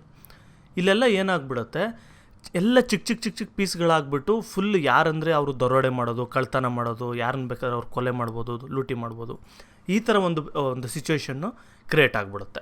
ಅಂದರೆ ಯಾರಿಗೂ ಕೂಡ ಸೇಫ್ಟಿ ಇಲ್ಲ. ಈಗ ಒಂದು ದೇಶ ಅಂತ ಇದ್ದರೆ, ಒಂದು ಸ್ಟೇಟ್ ಅಂತ ಇದ್ದರೆ, ನಾವು ಹೋಗಿ ಪೊಲೀಸವ್ರ ಹತ್ರ ಕಂಪ್ಲೇಂಟ್ ಮಾಡ್ಬೋದು, ಸೋಲ್ಜರ್ಸ್ ಹತ್ರ ಕೇಳ್ಬೋದು, ರಾಜನ ಹತ್ರ ಕೇಳ್ಬೋದು. ಆದರೆ ಇವಾಗ ರೋಮನ್ ಎಂಪೈರ್ ಡಿಕ್ಲೈನ್ ಆಗೋಯ್ತು, ಚಿಕ್ಕ ಪೀಸ್ಗಳಾಗೋಗಿದೆ, ಯಾರನ್ನ ಕೇಳಬೇಕು, ಈ ಥರ ಆಗೋಗುತ್ತೆ. The situation worsened after the death of Roman emperor Charlemagne ಅಂತ ಕರೀತಾರೆ. ಜಿ ಸೈಲೆಂಟ್ ಇರಬೇಕು ಮೋಸ್ಟ್ಲಿ, ಅದು ಫ್ರೆಂಚ್ ಹೆಸರು, ಆ ಥರ ಬರುತ್ತೆ ಅಷ್ಟೆ. ನೋಡಿರಿ, ರೋಮನ್ ಎಂಪರರ್ ಒಬ್ಬ ಇರ್ತಾನೆ, ಚಾರ್ಲೆಮೇನ್ ಅಂತೇಳಿ. ಈ ವ್ಯಕ್ತಿ ಬಂದು ರೋಮನ್ ಎಂಪರರ್ ಅಲ್ಲ, ಆ್ಯಕ್ಚುಲಿ ಈ ವ್ಯಕ್ತಿ ಹೋಲಿ ರೋಮನ್ ಎಂಪರರ್. ನಿಮ್ಗೆ ಡಿಫ್ರೆನ್ಸ್ ಹೇಳ್ತೀನಿ ಒಂದು ನಿಮಿಷ. ನೋಡಿ, ಇದು ರೋಮನ್ ಎಂಪೈರ್ ಅಂತ ಇದೇನು ಕಲಿತೀವಿ, ಇದು ಡಿಕ್ಲೈನ್ ಆಗಿಬಿಡುತ್ತೆ. ಈ ಡಿಕ್ಲೈನ್ ಆಗಿ ಎಷ್ಟೋ ವರ್ಷಕ್ಕೆ ಹೋಲಿ ರೋಮನ್ ಎಂಪೈರ್ ಅಂತ ಒಂದು ಕ್ರಿಯೇಟ್ ಆಗುತ್ತೆ. ಅಂದರೆ ಇದಿಷ್ಟು ಜಾಗ, ಓಕೆ, ಈ ಜಾಗ ಏನಿದೆ ಇದನ್ನು ಹೋಲಿ ರೋಮನ್ ಎಂಪೈರ್ ಅಂತ ಕರೀತಾರೆ. ಚಾರ್ಲಮೇನ್ ಅನ್ನೋಂಥ ಒಬ್ಬ ರಾಜ ಬಂದು ಜರ್ಮನಿ ಮತ್ತು ಫ್ರಾನ್ಸ್ ಆ ಸೈಡ್ ಇರ್ತಾನೆ, ಅವನು ಇದನ್ನೆಲ್ಲ ಯುನೈಟ್ ಮಾಡಿಬಿಟ್ಟು ಒಂದು ಎಂಪೈರ್ ಅಂತ ಮಾಡ್ತಾನೆ, ಹೋಲಿ ರೋಮನ್ ಎಂಪೈರ್ ಅಂತ. ಅದು ಕೂಡ ಅವನು ಕೂಡ ಸತ್ತೋದ್ಮೇಲೆ ಏನಾಯಿತು, ಮತ್ತೆ ಸಿಚುವೇಶನ್ ವರ್ಸನ್ ಆಗೋಯ್ತು. ಯಾಕಂದರೆ ಅವ್ರ ಮಕ್ಕಳೆಲ್ಲ ಮೂರು ಭಾಗ ಮಾಡ್ಕೊಂಬಿಡ್ತಾರೆ ಅವ್ರ ಜಾಗ ಎಲ್ಲ, ಆಗ ಮತ್ತೆ ಇನ್ಸ್ಟೆಬಿಲಿಟಿ ಕ್ರಿಯೇಟ್ ಆಗುತ್ತೆ. Anarchy prevailed and there was no protection for life and property. ಇಲ್ಲೆಲ್ಲ ಫುಲ್ ಕ್ಯಾವಸ್ ಕ್ರಿಯೇಟ್ ಆಗುತ್ತೆ. ಮತ್ತು ಯಾರನ್ನ ಬೇಕಾದ್ರೂ ಸಾಯಿಸ್ಬೋದು, ಯಾರನ್ನ ಬೇಕಾದ್ರೂ ಹೊಡಿಬೋದು, ಲೂಟಿ ಮಾಡ್ಬೋದು, ಈ ಥರ ಒಂದು ಸಿಚುವೇಶನ್ ಕ್ರಿಯೇಟ್ ಆಗೋಗುತ್ತೆ ಅವಾಗ. At such A critical period A new political and economic system took birth in western Europe. ಇಂಥ ಒಂದು ಟೈಮಲ್ಲಿ ಜನಗಳೇ ಸೇರಿಬಿಟ್ಟು ಒಂದು ಹೊಸ ರೀತಿ ಒಂದು ಪೊಲಿಟಿಕಲ್ ಮತ್ತು ಎಕನಾಮಿಕ್ ಸಿಸ್ಟಮ್ನ ಕ್ರಿಯೇಟ್ ಮಾಡ್ಕೊಳ್ತಾರೆ. This was feudalism. ಈ ಒಂದು ಪೊಲಿಟಿಕಲ್ ಎಕನಾಮಿಕ್ ಸಿಸ್ಟಮ್ ಏನಿದೆ ಅಥವಾ ಸೋಷಿಯಲ್ ಸಿಸ್ಟಮ್ ಏನಿದೆ, ಇದನ್ನು ನಾವು ಫ್ಯೂಡಲಿಸಮ್ ಅಂತ ಕರಿತೀವಿ. ನೋಡಿ, ಫ್ಯೂಡಲಿಸಮ್ ಅಂತ ಹೇಳಿದ್ರೆ ಅದು ಒಂದೇ ಥರ ಇರಲ್ಲ, ಒಂದೊಂದು ಪ್ರಾಂತ್ಯದಲ್ಲಿ ಅಥವಾ ಒಂದೊಂದು ರೀಜನಲ್ಲಿ, ಒಂದೊಂದು ದೇಶದಲ್ಲಿ ಒಂದೊಂದು ಥರ ಇರುತ್ತೆ. ಓಕೆ, ಇಲ್ಲಿ ವೇಗಗೆ ಒಂದು ಟೈಪದು ಮಾತ್ರ ಹೇಳ್ತೀವಿ ಅಷ್ಟೇ, ಯಾಕಂದರೆ ಅದರಲ್ಲಿ ಸುಮಾರು ಟೈಪಲ್ಲೆಲ್ಲ ಆಗಿರುತ್ತೆ. ನೋಡಿ, ಇಲ್ಲಿ ನಿಮ್ಗೊಂದು ಸ್ವಲ್ಪ ಕನ್ಫ್ಯೂಷನ್ ಆಗುತ್ತೆ ಇಲ್ಲಿಂದ ಈ ಒಂದು 2 ಪ್ಯಾರಾಗ್ರಾಫ್ 3 ಪ್ಯಾರಾಗ್ರಾಫಲ್ಲಿ. ಏನಕ್ಕೆ ಅಂತ ಹೇಳಿದ್ರೆ, ಇದರಲ್ಲಿ ಒಂದು ಸರಿ ಒಂಥರ ಹೇಳಿ ಇನ್ನೊಂದು ಸರಿ ಇನ್ನೊಂದು ಥರ ಹೇಳಿದ್ದಾರೆ ಅನಿಸುತ್ತೆ. ಆದರೆ ಇದೇನಿಲ್ಲ, ಎವಲ್ಯೂಷನ್ ಸ್ಟೇಜಸ್ ಅಂತ, ಅಂದರೆ ಮೊದಲು ಯಾವ ಥರ ಆಯಿತು ಆಮೇಲೆ ಯಾವ ಥರ ಆಯಿತು ಅಂತ ಹೇಳಿರೋದು. ಓಕೆ, ಅದರಿಂದ ಇದು ನಾನು ಸಪ್ರೇಟಾಗಿ ಎಕ್ಸ್ಪ್ಲೇನ್ ಮಾಡ್ತೀನಿ ನಿಮಗೆ ಇದರಲ್ಲೇ. ಮೊದಲನೇದಾಗಿ ಎವಲ್ಯೂಷನ್ ಯಾವ ಥರ ಆಯಿತು, ನೋಡಿ, ಮೊದಲನೇ ಪ್ಯಾರಾಗ್ರಾಫ್ ಇದೆ, ಇದನ್ನು ನಾನು ಓನಾಗಿ ಎಕ್ಸ್ಪ್ಲೈನ್ ಮಾಡ್ತೀನಿ. ನೋಡಿರಿ, ಮೊದಲು ಎವಲ್ಯೂಷನ್ ಯಾವ ಥರ ಶುರುವಾಯಿತು ಅಂದರೆ, ರೋಮನ್ ಎಂಪೈರ್ ಬಿದ್ದೋದಾಗ ಏನಾಯಿತು, ಲಾ ಆ್ಯಂಡ್ ಆರ್ಡರ್ ಯಾವುದೂ ಇರಲ್ಲ. ಅಂದರೆ ಎಲ್ಲ ಫುಲ್ಲು ಯಾರನ್ನ ಯಾರು ಬೇಕಾದ್ರೂ ಸಾಯಿಸ್ಬೋದು, ಹೊಡಿಬೋದು, ಈ ಥರ ಆಗೋಗುತ್ತೆ. ಆಗ ಏನಾಗುತ್ತೆ, ಇಂಡಿವಿಜುವಲ್ ಫಾರ್ಮರ್ಸ್ ಇರ್ತಾರೆ, ಈಗ 5 ಎಕರೆ 2 ಎಕರೆ 3 ಎಕರೆ ಇಟ್ಕೊಂಡಿರ್ತಾರೆ. ಇವರೆಲ್ಲ ಅವ್ರ ಪಾಡ್ಗೆ ಅವರು ವ್ಯವಸಾಯ ಮಾಡ್ತಾ ಇರ್ತಾರೆ. ಆಗ ಅಲ್ಲಿ ಬಂದು ಜಾಸ್ತಿ ಲೂಟಿ ಆಗೋದು, ದೊರಡಾಗೋದಾದಾಗ ಅಲ್ಲಿರೋಂಥ ಯಾರಾದರೂ ಒಬ್ಬರು ಲೀಡರ್ ಅಥವಾ ಸುತ್ತಮುತ್ತ ಇರೋಂಥ ಒಂದು 10 ಊರಿಗೋ 20 ಊರಿಗೋ 50 ಊರಿಗೋ ಒಬ್ರು ಯಾರಾದರೂ ಸ್ಟ್ರಾಂಗ್ ಇರೋಂಥ ವ್ಯಕ್ತಿ ಏನು ಮಾಡ್ತಾಯಿದ್ದ, ಅವನೇ ಒಂದಷ್ಟು ಜನನ ಗ್ರೂಪ್ ಮಾಡಿಕೊಂಡು ಸೋಲ್ಜರ್ಸ್ನೆಲ್ಲ ಕಲೆಕ್ಟ್ ಮಾಡಿಕೊಂಡು ಇವ್ರಿಗೆ ಪ್ರೊಟೆಕ್ಷನ್ ಅಂತ ಕೊಡ್ತಾಯಿದ್ದ. ಅಂದರೆ ಬೇರೆ ಯಾರು ನಿಮ್ಮನ್ನ ಅಟ್ಯಾಕ್ ಮಾಡದಿರೋ ಥರ ನೋಡ್ಕೊಳ್ತೀನಿ ಅಂತ. ಅಂದರೆ ಒಂದು ವಾರ್ ಬ್ಯಾಂಡ್ಸ್ ಅಂದ್ಕೊಳ್ಳಿ, ಆ ಟೈಪಲ್ಲಿ. ಇನ್ ರಿಟರ್ನ್ ಏನು ಮಾಡ್ತಾಯಿದ್ರು, ಈ ಫಾರ್ಮರ್ಸ್ ಇವರೆಲ್ಲ ಏನಿದ್ರು, ಇವರು ಒಂದು ಸ್ವಲ್ಪ ಅವ್ರಿಗೆ ದುಡ್ಡು ಅಂತ ಕೊಡ್ತಾಯಿದ್ರು, ಇಷ್ಟು ಅಂತ. ಅವ್ರ ಸೋಲ್ಜರ್ಸ್ ಮೇಂಟೈನ್ ಮಾಡೋದಕ್ಕೆ, ಅವ್ನ ಲೈಫ್ ಸ್ಟೈಲ್ ಮೇಂಟೈನ್ ಮಾಡೋದಕ್ಕೆ, ಕುದುರೆಗಳಿಗಿರ್ಬೋದು, ವೆಪನ್ಸ್ಗಿರ್ಬೋದು, ಇದಕ್ಕೆ ವರ್ಷಕ್ಕಿಷ್ಟು, ತಿಂಗಳಿಗಿರಲಿಲ್ಲ ಬಿಡಿ, ವರ್ಷಕ್ಕಿಷ್ಟು ಆ ಥರ ಪೇ ಮಾಡೋದು ಶುರುವಾಯಿತು. ಇದು ಮೊದಲು ನಡೆದಂಥ, ಅಂದರೆ ಎವಲ್ಯೂಷನಲ್ಲಿ ಮೊದಲನೇ ಸ್ಟೇಜ್ ಇದು. ಇಲ್ಲಿ ಏನಾಗೋದು, ಮತ್ತು ಇನ್ನೂ ಕೆಲವು ಕಡೆ ಏನಾಗೋದು ಅಂದರೆ, ಒಬ್ಬ ರಾಜ ಅಥವಾ ಒಬ್ಬ ಲೀಡರ್ ಏನು ಮಾಡೋನು, ಅವನೇ ಅವನು ಎಲ್ಲೆಲ್ಲ ಅವನಿಗೆ ಪವರ್ ಇರುತ್ತೆ ಅಲ್ಲೆಲ್ಲ ಹೋಗಿ ಅವನೇ ಲೂಟಿ ಮಾಡೋದು ಕೂಡ ಶುರುವಾಗಿತ್ತು. ಓಕೆ, ಅದರಿಂದ ತಪ್ಪಿಸ್ಕೊಬೇಕು ಅಂದರೆ, ನೀನು ನಮ್ಮ ಮೇಲೆ ಅಟ್ಯಾಕ್ ಮಾಡಬಾರ್ದು ಅಂದರೆ ನಾನು ನಿನಗೆ ಇಷ್ಟು ದುಡ್ಡು ಕೊಡ್ತೀನಿ ಅಂದ್ಬಿಟ್ಟು ಫಾರ್ಮರ್ಸ್ ಎಲ್ಲ ಏನು ಮಾಡೋರು, ವರ್ಷಕ್ಕಿಷ್ಟು ಅಂತ ಕೊಟ್ಬಿಡೋರು. ಈ ಟೈಪಲ್ಲಿ ಕೂಡ ಇತ್ತು. ಅದು ಫಸ್ಟ್ ಪ್ಯಾರಾಗ್ರಾಫಲ್ಲಿ ಹೇಳಕ್ಕೆ ಹೋಗಿರೋದು. ಅದೊಂದು ಸ್ವಲ್ಪ ನಿಮಗೆ ಅರ್ಥ ಆಗೋದಕ್ಕೆ ಕಷ್ಟ ಆಗುತ್ತೆ ಅಂದ್ಬಿಟ್ಟು ನಾನು ಈ ಟೈಪಲ್ಲಿ ಹೇಳಿದ್ದೀನಿ. ಈಗ ಸೆಕೆಂಡ್ ಪ್ಯಾರಾದಲ್ಲಿ ಏನು ಹೇಳಿದ್ದಾರೆ, ಒಂದು ಸರಿ ಓದ್ಬಿಡ್ತೀನಿ.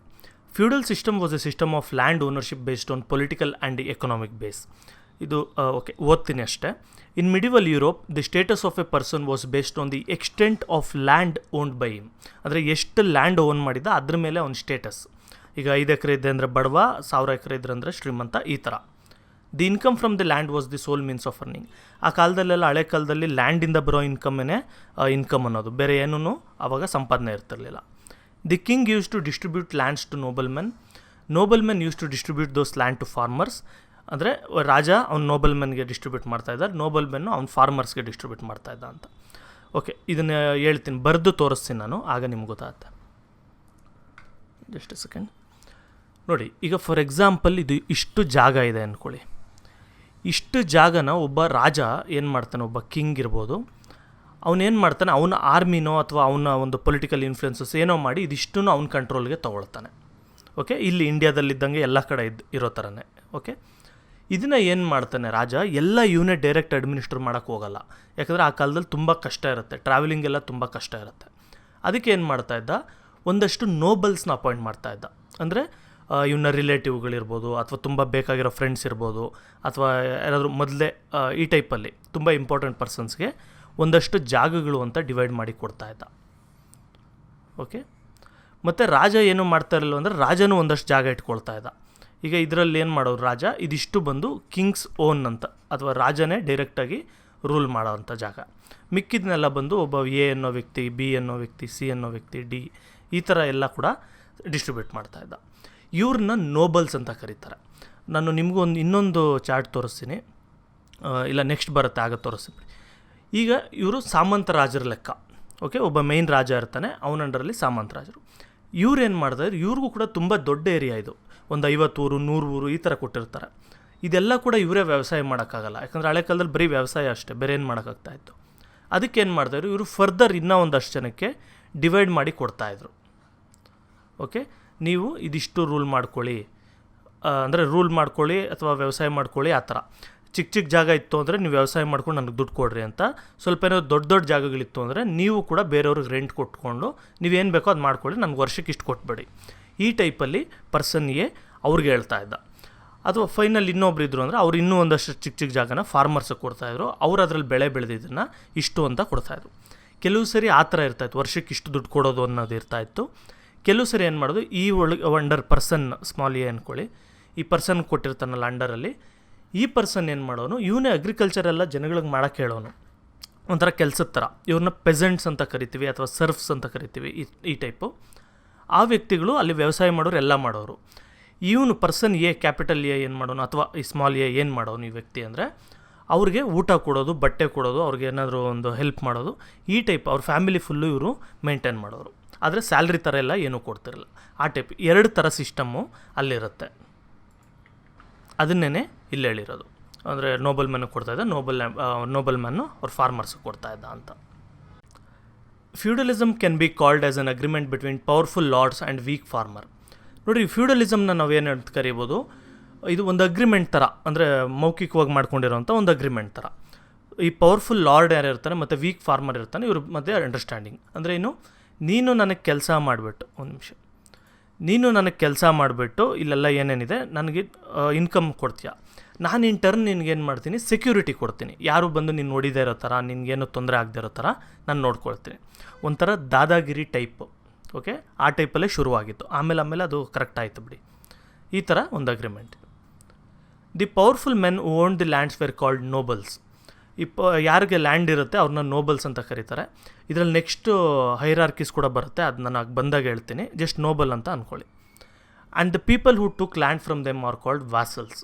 ಅಂದರೆ ಸಾಮಂತರು ಅನ್ನೋ ಟೈಪಲ್ಲಿ ವ್ಯಾಸಲ್ ಸ್ಟೇಟ್ಸ್ ಅಂದರೆ ಇಲ್ಲಿ ರಾಜ ನೋಬಲ್ ಆಗ್ತಾನೆ, ಈ ಕ್ಯಾಪಿಟಲ್ ಎ ಬಿ ಸಿ ಇವರೆಲ್ಲ ಕೂಡ ವ್ಯಾಸಲ್ಸ್ ಆಗ್ತಾರೆ. ನೆಕ್ಸ್ಟು ಎ ಒಬ್ಬ ನೋಬಲ್ ಆದರೆ ಯುನೈಟೆಡ್ ಸ್ಮಾಲ್ ಎ ಈ ಥರ ಚಿಕ್ಕದಿರುತ್ತಲ್ಲ, ಇವರೆಲ್ಲ ವ್ಯಾಸಲ್ಸ್ ಆಗ್ತಾರೆ, ಈ type. The noble man has the duty of protecting the weak vassal and the vassal in turn had to offer few services. ಈ ನೋಬಲ್ ಮ್ಯಾನ್ ಏನು ಮಾಡಬೇಕಾಗತ್ತೆ, ಈ ವ್ಯಾಸಲ್ಸ್ ಏನಿರ್ತಾರೆ ಅಥವಾ ಅವ್ನ ಅಂಡರಲ್ಲಿರೋಂಥವ್ರಿಗೆ ಸೆಕ್ಯೂರಿಟಿ ಕೊಡಬೇಕು. ಅಂದರೆ ಈಗ ಏನಾದರೂ ಒಂದು ಜಗಳ ಆಯಿತು ಅಂದ್ಕೊಳ್ಳಿ, ಯುದ್ಧ ಆಯಿತು ಅಂದ್ಕೊಳ್ಳಿ, ರಾಜ ಏನು ಮಾಡಬೇಕು, ಇವ್ರಿಗೇನು ತೊಂದರೆ ಆಗದೆ ಇರೋ ಥರ ನೋಡ್ಕೊಳ್ಬೇಕು.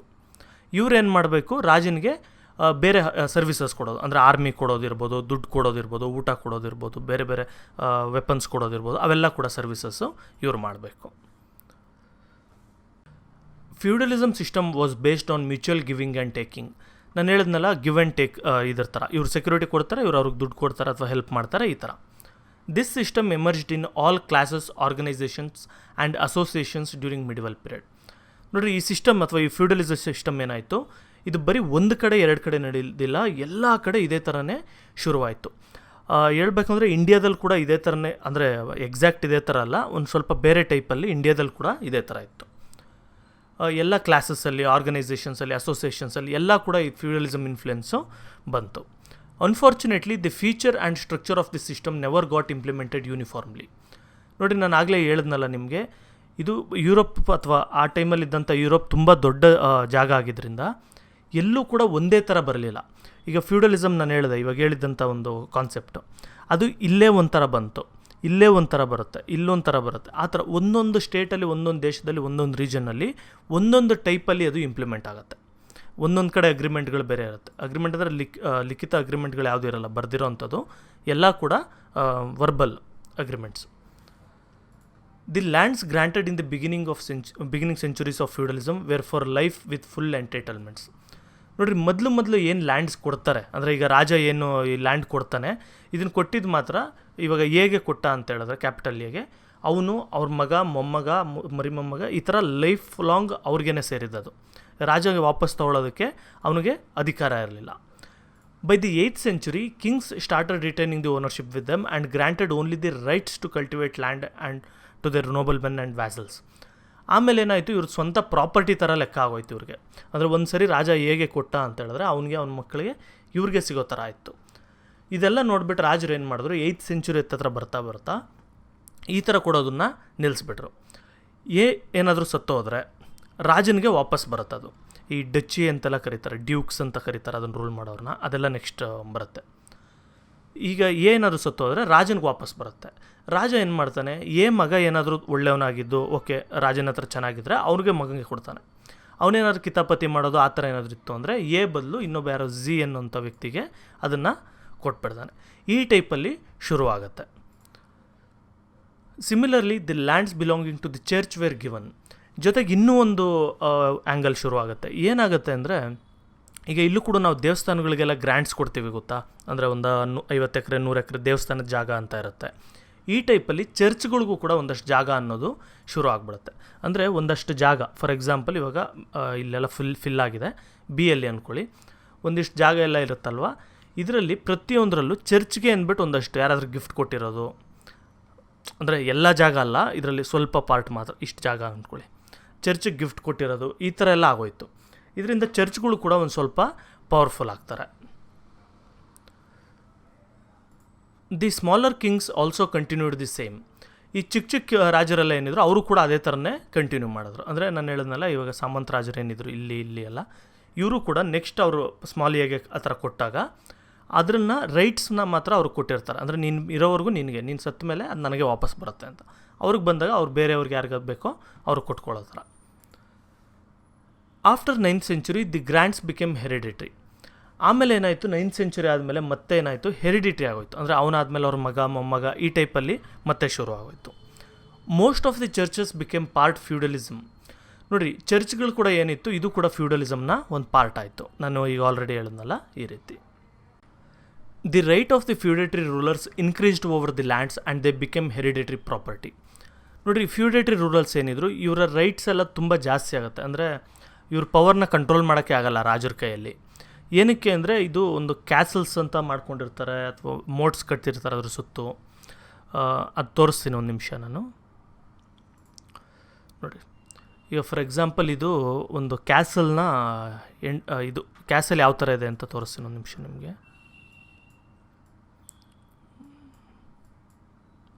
ಓಕೆ, ಇದಿಲ್ಲ ನೋಡಿ, ಒಂದು ಕೋಟೆ ಥರ ಕಟ್ಕೊಂಡಿರ್ತಾರೆ. ಯಾರು ಈ ಬ್ಯಾರನ್ಸ್ ಅಥವಾ ಈ ವ್ಯಕ್ತಿಗಳೆಲ್ಲ ಏನಿರ್ತಾರೆ, ಸಾಮಂತ ರಾಜರು, ಇವರೆಲ್ಲ ಒಂಥರ ಕೋಟೆ ಥರ ಕಟ್ಕೊಂಡಿರ್ತಾರೆ. ಅವ್ರೇನು ಮಾಡ್ತಾರೆ, ರಾಜ ಅಕಸ್ಮಾತ್ ಏನಾದರೂ ಇವ್ರ ರಾಜನ ಮಾತು ಕೇಳಲಿಲ್ಲ ಅಂದಾಗ ರಾಜ ಹೋಗಿ ಇವ್ರನ್ನ ಅಟ್ಯಾಕ್ ಮಾಡಬೇಕು ಅಂದ್ಕೊಂಡ್ರು ಕೂಡ ಇವರೊಂದು ಕೋಟೆ ಕಟ್ತಾರೆ. ಕೋಟೆ ಸುತ್ತು ಕೂಡ ತೋಡ್ಬಿಟ್ಟು ಫುಲ್ಲು ನೀರು ಥರ ಇಟ್ಟಿರ್ತಾರೆ. ಫುಲ್ಲು ಒಂದು ಕೆರೆ ಟೈಪಲ್ಲಿರುತ್ತೆ. ರಾಜ ಹೋಗಿ ಅಟ್ಯಾಕ್ ಮಾಡೋಕ್ಕಾಗಲ್ಲ. ಯಾಕಂದರೆ ಹಳೆ ಕಾಲದಲ್ಲೆಲ್ಲ ಬಿಲ್ಲು ಬಾಣಗಳು ಕತ್ತಿಗಳಲ್ಲಿ ಇದರಲ್ಲೇ ಅಟ್ಯಾಕ್ ಮಾಡಬೇಕಾಗತ್ತೆ. ಅದರಿಂದ ಒಳಗಡೆ ರಾಜ ಹೋಗಿ ಅಟ್ಯಾಕ್ ಮಾಡೋಕ್ಕೆ ಹೋದರೆ ಇವ್ರು ಒಳಗೆ ಸೇರ್ಕೊಂಬಿಡೋರು, ಈಚೆನೇ ಬರ್ತಿರಲಿಲ್ಲ. ಆ ಥರ ನಾನೊಂದು ಪಿಕ್ಚರ್ ತೋರಿಸ್ತೀನಿ ಯಾವ ಥರ ಇತ್ತು ಅಂತ ಕ್ಯಾಸಲ್ದು. ನೋಡಿ, ಇದು ಕ್ಯಾಸಲ್ದು ಎಂಟ್ರೆನ್ಸ್. ಇದು 360 ವ್ಯೂಸ್ ಇದೆ ನೋಡಿ. ಈ ಟೈಪ್ ಇರ್ತಾಯಿತ್ತು ಕ್ಯಾಸಲ್ ಅಂದರೆ. ಮತ್ತು ಈ ಜಾಗ ಇದೆಯಲ್ಲ, ಇದೆಲ್ಲ ಹಳೆ ಕಾಲದಲ್ಲಿ ನೀರು ತುಂಬಿತ್ತಿದು. ಇನ್ನೂ ದೊಡ್ಡದಾಗಿರುತ್ತೆ, ನೀರು ತುಂಬಿರುತ್ತೆ ಫುಲ್ಲು. ಅದು ಅಷ್ಟು ಈಸಿ ಅಲ್ಲ. ಮತ್ತು ಈ ನೀರಲ್ಲಿ ಹಿಂಗೆ ಹೋದ್ರೂ ಕೂಡ ಇಲ್ಲಿ ಬಿಲ್ಡಿಂಗ್ ಹತ್ತಕ್ಕಾಗಲ್ವಲ್ಲ, ಆ ಟೈಪ್ ಇರುತ್ತೆ. ಇದೊಂದೇ ಜಾಗ. ಮತ್ತು ಇದು ಕೂಡ ಈಗ ಹೊಸದಾಗಿ ಕನ್ಸ್ಟ್ರಕ್ಷನ್ ಅಂದ್ಕೊಳ್ತೀನಿ. ಹಳೆ ಕಾಲದಲ್ಲಿ ಇದೊಂಥರ ಬ್ರಿಡ್ಜ್ ಟೈಪ್ ಇರೋದು. ಅಂದರೆ ಇಲ್ಲೂ ಕೂಡ ನೀರು ಹರಿತಾ ಇತ್ತು. ಇವರು ಕೋಟೆಗೆ ಏನು ಮಾಡೋರು, ಇಲ್ಲಿಂದ ಒಂದು ಬಾಗಿಲು ಇರ್ತಾಯಿತ್ತು, ಅದನ್ನು ರಿಲೀಸ್ ಮಾಡಿದ್ರೆ ಇಲ್ಲಿಗೆ ಇಳಿಯೋ ಥರ. ಓಕೆ, ಆಮೇಲೆ ಇದು ಒಳಗೆ ಯಾವ ಥರ ಇತ್ತು ನೋಡಿ. ಈ ಟೈಪ್ ಒಳಗೆ ಎಂಟ್ರೆನ್ಸ್ ಬಂದರು ಅಂದರೆ ಈ ಥರ ಖಾಲಿ ಜಾಗ.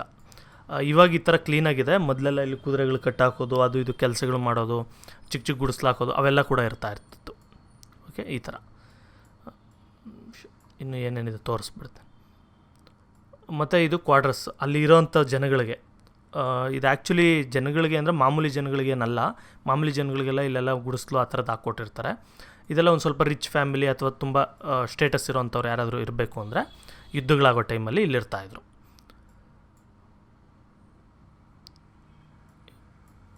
ಇದು ಕೋಟೆ ಸುತ್ತು ನಡೆದಾಡೋದಕ್ಕೆ. ಇದು ಹೊಸ್ದಾಗಿ ಕನ್ಸ್ಟ್ರಕ್ಟ್ ಮಾಡಿರೋದು. ಹಳೆ ಕಾಲದಲ್ಲಿ ಬೇರೆ ಥರ ಇರ್ತಿತ್ತು.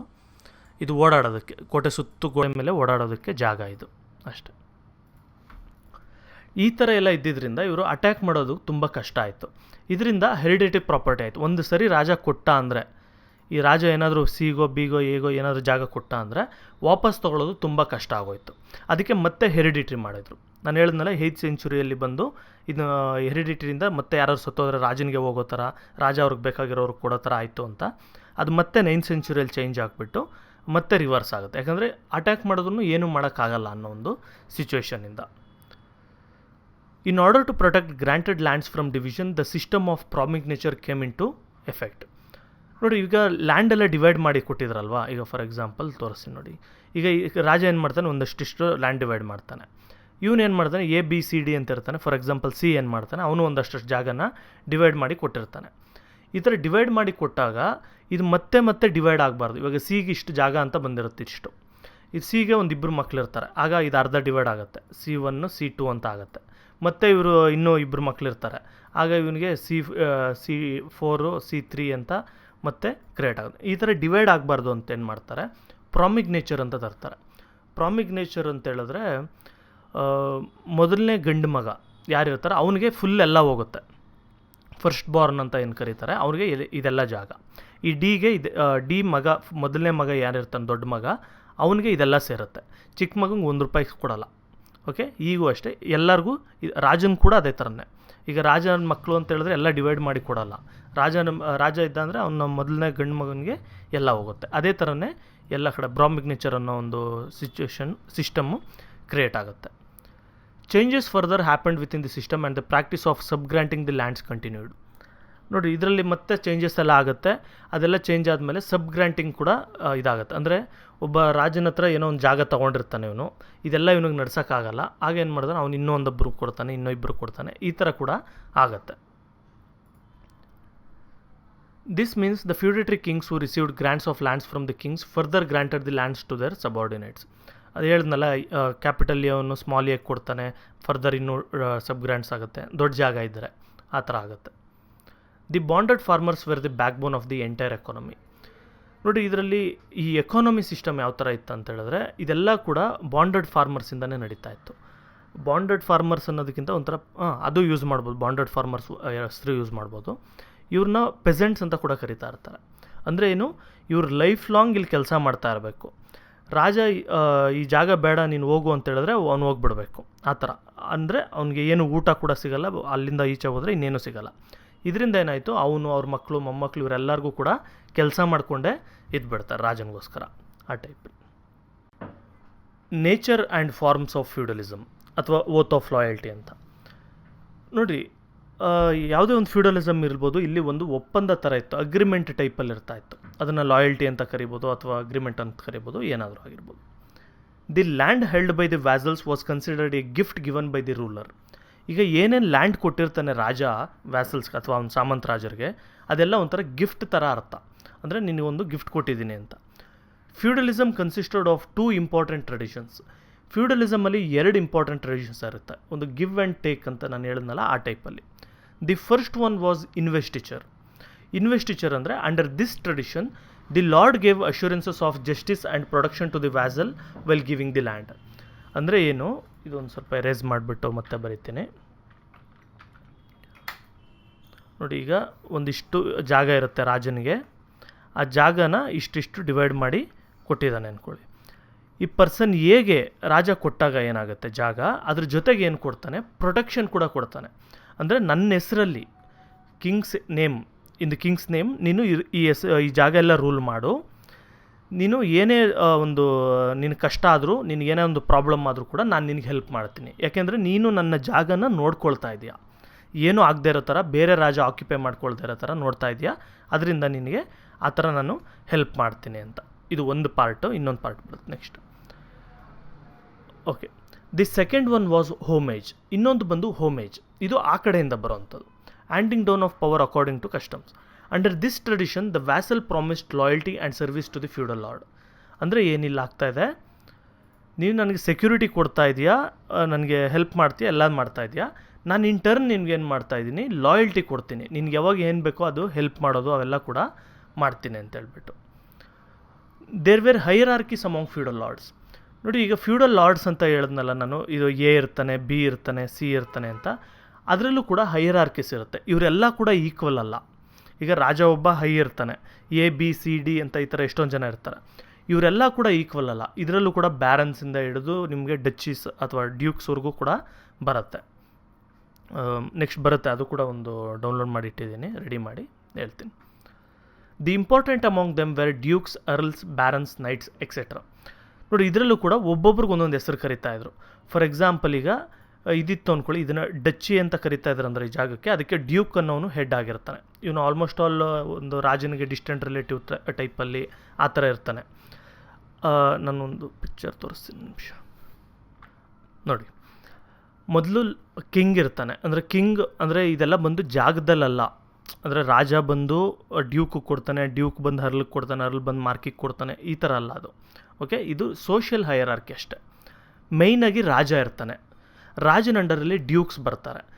ಡ್ಯೂಕ್ಸ್ ಅಂದರೆ ಇದೆಲ್ಲ ರಾಜನ ರಿಲೇಟಿವ್ಗಳು ಅಥವಾ ಬ್ಲಡ್ ರಿಲೇಟಿವ್ಸ್ ಅಲ್ಲ, ಬ್ಲಡ್ ರಿಲೇಟಿವ್ಸ್ನ ಪ್ರಿನ್ಸಸ್ ಆ ಥರ ಕರೀತಾರೆ. ಈ ಡ್ಯೂಕ್ಸ್ ಅಂದರೆ ಒಂದು ಸ್ವಲ್ಪ ಡಿಸ್ಟೆಂಟ್ ರಿಲೇಟಿವ್ ಆ ಟೈಪಲ್ಲಿ. ನೆಕ್ಸ್ಟು ಅರ್ಲ್ಸ್ ಅಂತ ಬರ್ತಾರೆ. ಕೆಲವು ಜಾಗದಲ್ಲಿ ಕೌಂಟ್ಸ್ ಅಂತ ಕೂಡ ಬರ್ತಾರೆ. ಎರಡು ಸೇಮ್ ಅದು. ನೆಕ್ಸ್ಟು ಮಾರ್ಕಿಸ್ ನಿಮಗಿಲ್ಲ. ಬ್ಯಾರನ್ಸ್ ಬರ್ತಾರೆ. ನೆಕ್ಸ್ಟು ಅದ್ರ ಕೆಳಗೆ ನೈಟ್ಸ್ ಬರ್ತಾರೆ. ಮತ್ತು ನೈಟ್ಸ್ ಅಂತ ಹೇಳಿದ್ರೆ ಇವರು ಆಲ್ಮೋಸ್ಟ್ ಆಲ್ ಬ್ಯಾರನ್ಸು ಮತ್ತು ಅರ್ಲು ಇವರೆಲ್ಲ ಇರ್ತಾರಲ್ಲ, ಅವ್ರ ಮನೆಗಳಲ್ಲೂ ಇರ್ತಾರೆ ನೈಟ್ಸ್ ಅಂದರೆ. ನೈಟ್ಸ್ ಅಂದರೆ ಫೈಟರ್ಸ್ ಅಂತ ಅರ್ಥ, ಸೋಲ್ಜರ್ಸ್ ಟೈಪಲ್ಲಿ. ಇವ್ರು ಎಲ್ಲರ ಮನೆಯಲ್ಲೂ ಇರ್ತಾರೆ ಇವರು ಆ ಥರ. ಆಮೇಲೆ ಸ್ಕ್ವೈರ್ ಅಂದರೆ ನೈಟ್ಸ್ ಅಂಡರಲ್ಲಿರೋನು, ಲಾರ್ಡ್, ಇದೆಲ್ಲ ಏನಿಲ್ಲ ಬಿಡಿ. ನೈಟ್ಸಲ್ಲಿ ಜಾಸ್ತಿ ಯಾರು ಇರ್ತಾರೆ ಅಂದರೆ ನಾನು ಹೇಳಿದ್ನಲ್ಲ, ಮೊದಲನೇ ಮಗನಿಗೆ ಎಲ್ಲ ಸೇರುತ್ತೆ, ಎರಡನೇ ಮಗನಿಗೆ ಏನೂ ಸೇರಲ್ಲ, ಮೂರನೇ ಮಗನಿಗೆ ಏನೂ ಸೇರಲ್ಲ ಅಂತ. ಅವರೆಲ್ಲ ಈ ಥರ ನೈಟ್ಸ್ ಆಗಿ ಹೋಗಿ ಯುದ್ಧಗಳಿಗೆಲ್ಲ ಪಾರ್ಟಿಸಿಪೇಟ್ ಮಾಡ್ತಾರೆ. ಆ ಥರ ನೋಡಿರಿ, ಈ ಥರ ಇಂಪಾರ್ಟೆಂಟ್ ಬಂದು ಅದರಲ್ಲಿ ಡ್ಯೂಕ್, ಅರ್ಲ್, ಬ್ಯಾರನ್, ನೈಟ್ಸ್ ಇವರೆಲ್ಲ important. The vassals took the help of labourers for agriculture. ಈ ವ್ಯಾಸಲ್ಸ್ ಅಥವಾ ಈ ಸಬ್ ಲಾರ್ಡ್ಸ್, ಫ್ಯೂಡೇಟರಿ ಲಾರ್ಡ್ಸ್ ಎಲ್ಲ ಏನಿರ್ತಾರೆ, ಇವರು ಈ ಕೆಲಸ ಮಾಡೋರು ಇರ್ತಾರಲ್ಲ, ಈ ಲೇಬರ್ಸ್ ಇರ್ಬೋದು, ಅವ್ರನ್ನೆಲ್ಲ ಅವ್ರ ಹೆಲ್ಪ್ ತೊಗೊಂಡು ಅಗ್ರಿಕಲ್ಚರ್ ಮಾಡ್ತಾ ಇರ್ತಾರೆ. These labourers were given land sufficient for survival as long as they work with the vassals. ನಾನು ಹೇಳಿದ್ರೆ ಇಲ್ಲಿ ಕೆಲಸ ಮಾಡೋರಿಗೆ ಬಂದು ಅವ್ರಿಗೆ ಏನೇನು ಫುಡ್ ಬೇಕು ಅಥವಾ ಅವ್ರಿಗೆ ಜೀವನಕ್ಕೆ ಏನು ಬೇಕು ಅದೆಲ್ಲ ಕೂಡ ಕೊಡ್ತಾರೆ. ಎಲ್ಲಿವರೆಗೂ ವ್ಯಾಸಲ್ಸ್ಗೆ ಅವ್ರು ವರ್ಕ್ ಮಾಡೋರ್ಗೂ, ಅಂದರೆ ಅವರ ಲಾರ್ಡ್ ಯಾರು ಇರ್ತಾರೆ ಅವ್ರಿಗೆ ವರ್ಕ್ ಮಾಡೋರ್ಗೂ ಕೂಡ ಇದು ಕೊಡ್ತಾರೆ. They were not given any monetary returns. ಆದರೆ ಅವ್ರಿಗೆ ದುಡ್ಡು ಅದೆಲ್ಲ ಕೊಡೋಲ್ಲ. ಏನು ಹೆಲ್ಪ್ ಬೇಕು, ನಿನಗೆ ಬಟ್ಟೆ ಬೇಕಾ ಅಥವಾ ಮನೆ ಬೇಕಾ, ಚಿಕ್ಕದಾಗೆ ಮನೆ ಅಂದರೆ ಇವರೇ ಕಟ್ಕೊಬೇಕಷ್ಟೇ, ಅವ್ರೇನು ಕೊಡೋಲ್ಲ. ಈ ಥರ ಕಟ್ಕೊಳ್ಬೋದು. ಅದು ಇರೋಕ್ಕೆ ಜಾಗ ಕೊಡ್ತಾರೆ, ಮತ್ತು ಊಟ ಅದೆಲ್ಲ ಕೂಡ ಇವ್ರ ಕೆಲಸದಲ್ಲಿ ಮಾಡಿರೋದಕ್ಕೆ ಊಟ ಅದೆಲ್ಲ ಕೊಡ್ತಾರೆ, ಈ ಟೈಪಲ್ಲಿ. ಈಗ ನಾವು ಫ್ಯೂಡಲಿಸಮ್ ಯಾವ ಥರ ಇತ್ತು ಏನು ಅಂತಂದ್ಬಿಟ್ಟು ಒಂದು ಸ್ವಲ್ಪ ನಮಗೆ ಅರ್ಥ ಆಗಿದೆ ಅಂದ್ಕೊಳ್ತೀನಿ. ನೋಡಿ, ಫ್ಯೂಡಲಿಸಮ್ ಬಂದು ತುಂಬ ಕಾಂಪ್ಲೆಕ್ಸ್ ಕಾನ್ಸೆಪ್ಟ್ ಆಗಿದೆ. ಅದಕ್ಕೆ ಇದು ಒಂದು ಸರಿ ಎರಡು ಸರಿ ಅದ್ರ ಬಗ್ಗೆ ಓದಿದ್ರೆ ಅರ್ಥ ಆಗೋಲ್ಲ. ನೀವೇನು ಮಾಡ್ಬೋದು ಅಂತ ಹೇಳಿದ್ರೆ, ಇದು ಸಿಂಪಲ್ಲಾಗಿ ಕೆಲವು ವಿಡಿಯೋಸ್ ಕೂಡ ಇದೆ. ಅಂದರೆ ನಿಮ್ಮ ಸ್ಕೂಲ್ ಲೆವೆಲ್ಗೆ ಎಷ್ಟು ಬೇಕೋ ಅಷ್ಟು ಲೆವೆಲ್ ವಿಡಿಯೋಸ್ ಇದೆ. ಆದರೆ ಟೆಕ್ಸ್ಟ್ ಬುಕ್ಕಲ್ಲಿ ಈ ಥರ ಕಾಂಪ್ಲೆಕ್ಸ್ ಇರೋದ್ರಿಂದ ನಾನು ಇದೇ ಥರನೇ ಹೇಳಬೇಕು. ನೀವು ಯೂಟ್ಯೂಬಲ್ಲಿ ಸರ್ಚ್ ಮಾಡ್ಬೋದು, ಫ್ಯೂಡಲಿಸಮ್ ಎಕ್ಸ್ಪ್ಲೈನ್ಡ್ ಆ ಥರ ಎಲ್ಲ ಸರ್ಚ್ ಮಾಡಿದ್ರೆ ಕೆಲವು ವಿಡಿಯೋಸ್ ಬರುತ್ತೆ, 5 ಮಿನಿಟ್ 10 ಮಿನಿಟ್ಸ್ ಇರೋದು. ಅದನ್ನು ಒಂದು ಸರಿ ನೋಡಿದ್ರೆ ನಿಮಗೆ ಇನ್ನೂ ಚೆನ್ನಾಗಿ ಈ ವಿಡಿಯೋ ಅರ್ಥ ಆಗುತ್ತೆ. ಈಗ ಎಫೆಕ್ಟ್ಸ್ ಆಫ್ ಫ್ಯೂಡಲಿಸಮ್ಗೆ ಬರೋಣ. Independent farmers had small portions of land and were paying rent for the land used. ನೋಡಿರಿ, ಫ್ಯೂಡಲಿಸಮ್ ಸಿಸ್ಟಮಲ್ಲಿ ಏನಾಗ್ತಾ ಇತ್ತು, ಈ ಫಾರ್ಮರ್ಸ್ ಅಥವಾ ಪೆಸೆಂಟ್ಸ್ ಎಲ್ಲ ಏನಿರ್ತಾಯಿದ್ರು, ಇವರು ಚಿಕ್ಕ ಚಿಕ್ಕ ಲ್ಯಾಂಡ್ ಇಟ್ಕೊತಾ ಇದ್ರು. ಅಂದರೆ 2 ಎಕರೆ 5 ಎಕರೆ ಈ ಥರ ಒಂದು ಸ್ವಲ್ಪ ಜಾಗ ಇರ್ತಾಯಿತ್ತು. ಅದಕ್ಕೆ ಇವರು ರೆಂಟ್ ಪೇ ಮಾಡ್ತಾಯಿದ್ರು. ಅಂದರೆ ಒಂದು ಕಾಲು ಭಾಗ, ಒಂದು ಅರ್ಧ ಭಾಗ ಈ ಥರ ರೆಂಟ್ ಪೇ ಮಾಡೋದೆಲ್ಲ ಕೂಡ ಇತ್ತು. Others had to work in the small granted lands to out their living as well as work free of cost in the feudal owners land. ಇನ್ನು ಕೆಲವು ಏನಾಗ್ತಾ ಇತ್ತಂದರೆ, ಅವ್ರಿಗೆ ಲ್ಯಾಂಡ್ ಕೂಡ ಅವ್ರದ್ದೇ ಇರ್ತಿರ್ಲಿಲ್ಲ. ಇವರು ಫ್ಯೂಡಲ್ ಓನರ್ ಯಾರು ಇರ್ತಾಯಿದ್ರು ಅವ್ರ ಲ್ಯಾಂಡಲ್ಲಿ ಕೆಲಸ ಮಾಡಬೇಕಾಗಿತ್ತು. ಅದಕ್ಕೆ ಅವ್ರ ಜೀವನಕ್ಕೆ ಎಷ್ಟು ಬೇಕೋ ಅಷ್ಟು ಕೊಡ್ತಿದ್ರು. The soldiers wear from the ruling class. ನೋಡಿರಿ, ಈ ಜಾಗದಲ್ಲಿ ಸೋಲ್ಜರ್ಸ್ ಬಗ್ಗೆ ಹೇಳ್ತಾ ಇದ್ದೀನಿ, ಇದು ಗಮನ ಇಟ್ಕೊಳ್ಳಿ. ಸೋಲ್ಜರ್ಸ್ ಎಲ್ಲ ಬಂದು ರೂಲಿಂಗ್ ಕ್ಲಾಸ್ ಅವ್ರು ಇರ್ತಾಯಿದ್ರು. ಅಂದರೆ ಯಾರು ಈ ಬ್ಯಾರನ್ಸ್ ಇರ್ತಾಯಿದ್ರು, ಅರ್ಲ್ಸ್ ಇರ್ತಾಯಿದ್ರು, ನಾನು ಹೇಳಿದ್ನಲ್ಲ 2ನೇ ಮಗ 3ನೇ ಮಗ, ಇಂಥವರೇ ಸೋಲ್ಜರ್ಸ್ ಇರ್ತಾಯಿದ್ರು. ಯಾವ ಒಬ್ಬ ಮಾಮೂಲಿ ಫಾರ್ಮರ್ ಇರ್ತಾನಲ್ಲ, ಆ ಫಾರ್ಮರ್ ಇರ್ಬೋದು, ಮತ್ತು ಯಾವ ಮಾಮೂಲಿ ವ್ಯಕ್ತಿಗಳಿರ್ತಾರಲ್ಲ, ಕಾಮನ್ ಪೀಪಲ್, ಅವ್ರು ಯಾರು ಕೂಡ ಸೋಲ್ಜರ್ ಆಗೋದಕ್ಕೆ ಅರ್ಹ ಇರಲಿಲ್ಲ. ಅಂದರೆ ಅವ್ರನ್ನ ಯಾರನ್ನೂ ಸೋಲ್ಜರ್ ಇದಕ್ಕೆ ಸೇರಿಸ್ಕೊಳ್ತಿರ್ಲಿಲ್ಲ. ಅಂದರೆ ಆಮೇಲೆ ಚೇಂಜ್ ಆಗೋದು ಬಿಡಿ, ಆದರೆ ಒಂದು ಸ್ಟಾರ್ಟಿಂಗ್ ಟೈಮಲ್ಲಿ they had absolute control over military. ಈ ಲೀಡರ್ಸ್ ಎಲ್ಲ ಏನಿರ್ತಾಯಿದ್ರು, ಬ್ಯಾರನ್ಸ್, ನೈಟ್ಸ್, ಇವರೆಲ್ಲ ಮೈನ್ಲಿ ನೈಟ್ಸ್, ಇವ್ರಿಗೆ ಫುಲ್ಲು ಮಿಲಿಟ್ರಿ ಕಂಟ್ರೋಲ್ ಇದ್ದಿದ್ದು. Hence both the political and economical power were concentrated in one place. ಇದರಿಂದ ಏನಾಯಿತು, ಪೊಲಿಟಿಕಲ್ ಪವರ್ ಇರ್ಬೋದು, ಎಕನಾಮಿಕಲ್ ಪವರ್ ಇರ್ಬೋದು, ಒಂದೇ ಪ್ಲೇಸಲ್ಲಿತ್ತು. ಅಂದರೆ ವಾರು ಅದೆಲ್ಲ ಮಾಡೋದಕ್ಕೆ ಜನಗಳ ಹತ್ರ ವೆಪನ್ಸ್ ಇರ್ತಿರಲಿಲ್ಲ, ಅಥವಾ ಅವ್ರಿಗೆ ಅವಕಾಶ ಕೂಡ ಇರ್ತಿರಲಿಲ್ಲ. ಅದರಿಂದ ಪೊಲಿಟಿಕಲ್ ಪವರ್ ಇತ್ತು. ಎಕನಾಮಿಕ್ ಪವರ್ ಲೆಕ್ಕ ತೊಗೊಂಡ್ರೆ ಎಲ್ಲ ಲ್ಯಾಂಡ್ ಕೂಡ ಇವ್ರಿಗೆ ಸೇರಿತ್ತು, ಲೀಡರ್ಸ್ಗಳು ಅಥವಾ ಯಾರು ಲಾರ್ಡ್ಸ್ ಇದ್ದರು ಅವ್ರಿಗೆ ಸೇರಿತ್ತು. ಅವರು ಫಾರ್ಮರ್ಸ್ಗೆ ಅವ್ರಿಗೆಲ್ಲ ಯಾವ ಲ್ಯಾಂಡು ಇರಲಿಲ್ಲ. ಅದರಿಂದ ಎಕನಾಮಿಕ್ ಪವರ್ ಕೂಡ ಅವ್ರಿಗೆ ಇತ್ತು, ರೂಲಿಂಗ್ ಕ್ಲಾಸ್ ಅವ್ರಿಗೆ. The justice system of the villages were honoured in the house of the feudal lords. ನೋಡಿರಿ, ಜಸ್ಟಿಸ್ ಸಿಸ್ಟಮ್ ಯಾವ ಥರ ನಡೀತಾ ಇತ್ತು ಅಂದರೆ, ಏನೋ ಜಗಳ ಆಯಿತು, ಆ ಟೈಪ್ ಏನಾದರೂ ಆಯಿತು ಅಂದರೆ, ಅದು ಫ್ಯೂಡಲ್ ಲಾರ್ಡ್ಸ್ ಏನಿರ್ತಾರೆ ಅವ್ರ ಮನೆ ಹತ್ರ, ಅವ್ರ ಹತ್ರ ಹೋಗ್ಬಿಟ್ಟು ಇವರು ನ್ಯಾಯ ಕೇಳೋರು, ಜಡ್ಜ್ ಥರ, ಅವರು ಅಲ್ಲಿ ನ್ಯಾಯ ಕೊಡೋರು, ಈ ಟೈಪಲ್ಲಿ ನಡೀತಾ ಇತ್ತು. The feudal land lords had to depend on the vassals for military human power. ನೋಡಿ, ಈಗ ಫಾರ್ ಎಕ್ಸಾಂಪಲ್ ಇಲ್ಲೊಬ್ಬ ರಾಜ ಇದ್ದ ಅಂದ್ಕೊಳ್ಳಿ, ಇವನಿಗೆ ಏನಾದರೂ ಸೈನ್ಯ ಬೇಕು, ಯಾರ ಮೇಲಾದರೂ ಅಟ್ಯಾಕ್ ಮಾಡಬೇಕು, ಇಲ್ಲ ಯಾರಾದರೂ ಅಟ್ಯಾಕ್ ಮಾಡಿದಾಗ ಡಿಫೆಂಡ್ ಮಾಡಬೇಕು ಅಂದರೆ ಎಲ್ಲಿಂದ ಬರ್ತಾಯಿತ್ತು ಸೈನ್ಯ? ಇವರೇನು ಮಾಡ್ತಾಯಿದ್ದ, ರೈಸಿಂಗ್ ದಿ ಬ್ಯಾನರ್ಸ್ ಅಂತ ಕರಿತಾಯಿದ್ರು, ಅಥವಾ ಕಾಲಿಂಗ್ ಆಫ್ ಬ್ಯಾನರ್ಸ್ ಅಂತ ಕರಿತಾಯಿದ್ರು, ಅಥವಾ ರೈಸಿಂಗ್ ಫೇರ್ಡ್ಸ್, ಆ ಥರ ಒಂದೊಂದು ದೇಶದಲ್ಲಿ ಒಂದೊಂದು ಥರ ವರ್ಡ್ಸ್ ಯೂಸ್ ಮಾಡ್ತಾರೆ. ಆ ಥರ ಇವ್ನು ಕರೆದಾಗ ಏನು ಮಾಡ್ತಾಯಿದ್ರು, ಎಲ್ಲರಿಗೂ ಲೆಟರ್ಗಳು ಕಳಿಸೋದು ಅಥವಾ ಮೆಸೆಂಜರ್ಸ್ ಕಳಿಸೋದು ಮಾಡ್ತಾಯಿದ್ದ. ರಾಜನ ಹತ್ರ ಒಂದು ಸ್ವಲ್ಪ ಆರ್ಮಿ ಇರೋದು, ರಾಯಲ್ ಗಾರ್ಡ್ಸ್ ಅಥವಾ ಇಂಪೀರಿಯಲ್ ಆರ್ಮಿ ಈ ಟೈಪ್ ಒಂದು ಸ್ವಲ್ಪ ಜನ ಇರೋರು, ಬೇರೆಯವ್ರಿಗೆಲ್ಲ ಲೆಟರ್ ಕಳಿಸ್ತಾರೆ. ಆಗ ಪರ್ಸನ್ ಎ ಏನು ಮಾಡ್ತಾಯಿದ್ದ, ಇವನ್ ಅಂಡರಲ್ಲಿ ಎಷ್ಟೊಂದು ಜನ ಇರ್ತಾಯಿದ್ರು, ಸ್ಮಾಲ್ ಎ ಸ್ಮಾಲ್ ಬಿ ಈ ಟೈಪಲ್ಲಿ ಅಂದ್ಕೊಳ್ಳಿ. ಇವನ ಹತ್ರ ಒಂದಷ್ಟು ಜನ ಸೋಲ್ಜರ್ಸ್ ಇರ್ತಾಯಿದ್ರು, ಸ್ವಲ್ಪ ಜನ ಇರ್ತಾಯಿದ್ರು, ಮಿಕ್ಕಿದ್ದು ಇವನು ಕೂಡ ಲೆಟರ್ಗಳನ್ನ ಕಳಿಸ್ತಾಯಿದ್ರು. ಅಂದರೆ ಇವನ್ ಅಂಡರಲ್ಲಿ ಯಾರ್ಯಾರು ಇರ್ತಾರೆ ಅವ್ರಿಗೆ. ಅವ್ರೇನು ಮಾಡೋರು ಅವ್ರ ಮನೇಲಿ ಯಾರ್ಯಾರು ಇರ್ತಾರೆ, ಅಂದರೆ ಈಗ ಮನೇಲಿ ಅಂತ ಹೇಳಿದ್ರೆ ಇವಾಗ ಇರ್ತಾರೆ, ಒಬ್ಬರು ಇಬ್ಬರು ಇರ್ತಿರಲಿಲ್ಲ ಬಿಡಿ, ಅವರು ಎಕ್ಸ್ಟೆಂಡೆಡ್ ಫ್ಯಾಮಿಲಿ, ದೊಡ್ಡಪ್ಪ ಚಿಕ್ಕಪ್ಪ ಮಕ್ಕಳು, ಈ ಟೈಪ್ ಸುಮಾರು ಜನ ಇರ್ತಾರೆ. ಅವರೆಲ್ಲ ಕೂಡ ಮೆನ್ನ ಅಸೆಂಬಲ್ ಮಾಡ್ತಾಯಿದ್ರು. ಅಂದರೆ ಯಾರ್ಯಾರು ನೈಟ್ಸ್ ಇರ್ತಾರೆ, ಅಂದರೆ ನೈಟ್ಸ್ ಅಂದರೆ ಕುದುರೆ ಮೇಲೆ ಕುತ್ಕೊಂಡು ಫೈಟ್ ಮಾಡ್ತಾರೆ, ಅವ್ರು ತುಂಬ ಸ್ಟ್ರಾಂಗ್ ಇರ್ತಾರೆ, ತುಂಬ ಟ್ರೈನಿಂಗ್ ಇರುತ್ತೆ, ಆ ಥರ nights.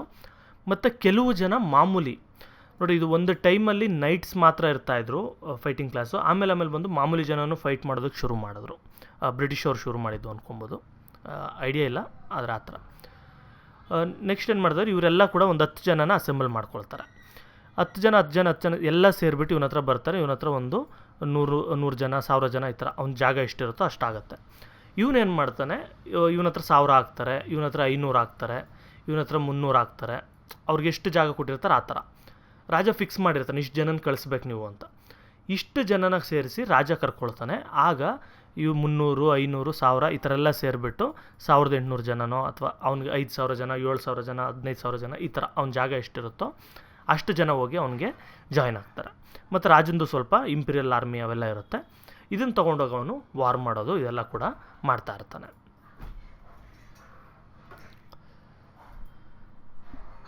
Okay, there were visible changes in the economic system. ಮತ್ತು ಎಕನಾಮಿಕ್ ಸಿಸ್ಟಮಲ್ಲೂ ಕೂಡ ವಿಸಿಬಲ್ ಚೇಂಜಸ್ ಇರುತ್ತೆ. ಅಂದರೆ ನಾನು ಹೇಳಿದ್ನಲ್ಲ ಮೊದಲೇ ಹೇಳಿದ ಥರನೇ system. The power of barbarians was brought under control. ಇದರಿಂದ ಏನಾಯಿತು, ಫ್ಯೂಡಲ್ ಸಿಸ್ಟಮಿಂದ ಈ ಬಾರ್ಬೇರಿಯನ್ಸ್ ಏನಿದ್ರು, ಅಂದರೆ ಎಲ್ಲ ಬಂದು ಲೂಟಿ ಮಾಡ್ಕೊಂಡು ಹೋಗೋದು, ಕಳ್ತನ ಮಾಡೋದು ಅದೆಲ್ಲ ನಡೀತಾ ಇತ್ತು.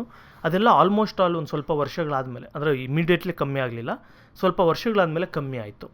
ಯಾಕೆಂದರೆ ಈಗ ಯಾರಾದರೂ ಒಬ್ಬ ಒಂದು ಗ್ರೂಪ್ ಕಳ್ತನ ಮಾಡೋರು, ದರೋಡೆ ಮಾಡೋರು ಇಲ್ಲಿ ಬಂದರು ಅಂದರೆ ರಾಜನೇ ಅಲ್ಲಿಂದ ಬರೋವರೆಗೂ ಬರೋಷ್ಟರಲ್ಲಿ ಒಂದು ತಿಂಗಳಾಗಿರೋದು.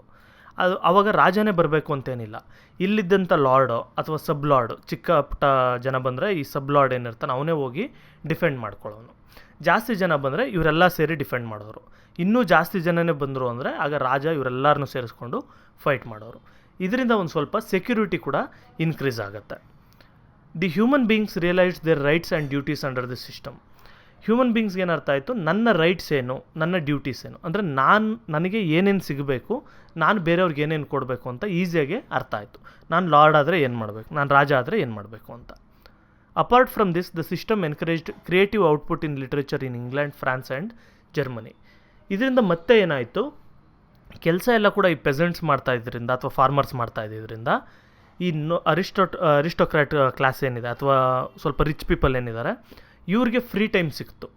ಇದರಿಂದ ಏನಾಯಿತು, ಕ್ರಿಯೇಟಿವ್ ಔಟ್ಪುಟ್ ಕೂಡ ಅಥವಾ ಲಿಟ್ರೇಚರ್ ಇವೆಲ್ಲ ಕೂಡ ಡೆವಲಪ್ ಆಗೋಕ್ಕೆ ಶುರುವಾಯಿತು. ಅಂದರೆ ಪ್ಲ್ಯಾನ್ ಮಾಡೋದು, ಹೊಸ್ದಾಗಿ ಪೇಂಟಿಂಗ್ ಮಾಡೋದು ಅಥವಾ ಬಿಲ್ಡಿಂಗ್ ಕಟ್ಟೋದು ಇವೆಲ್ಲ ಕೂಡ ಶುರುವಾಗುತ್ತೆ.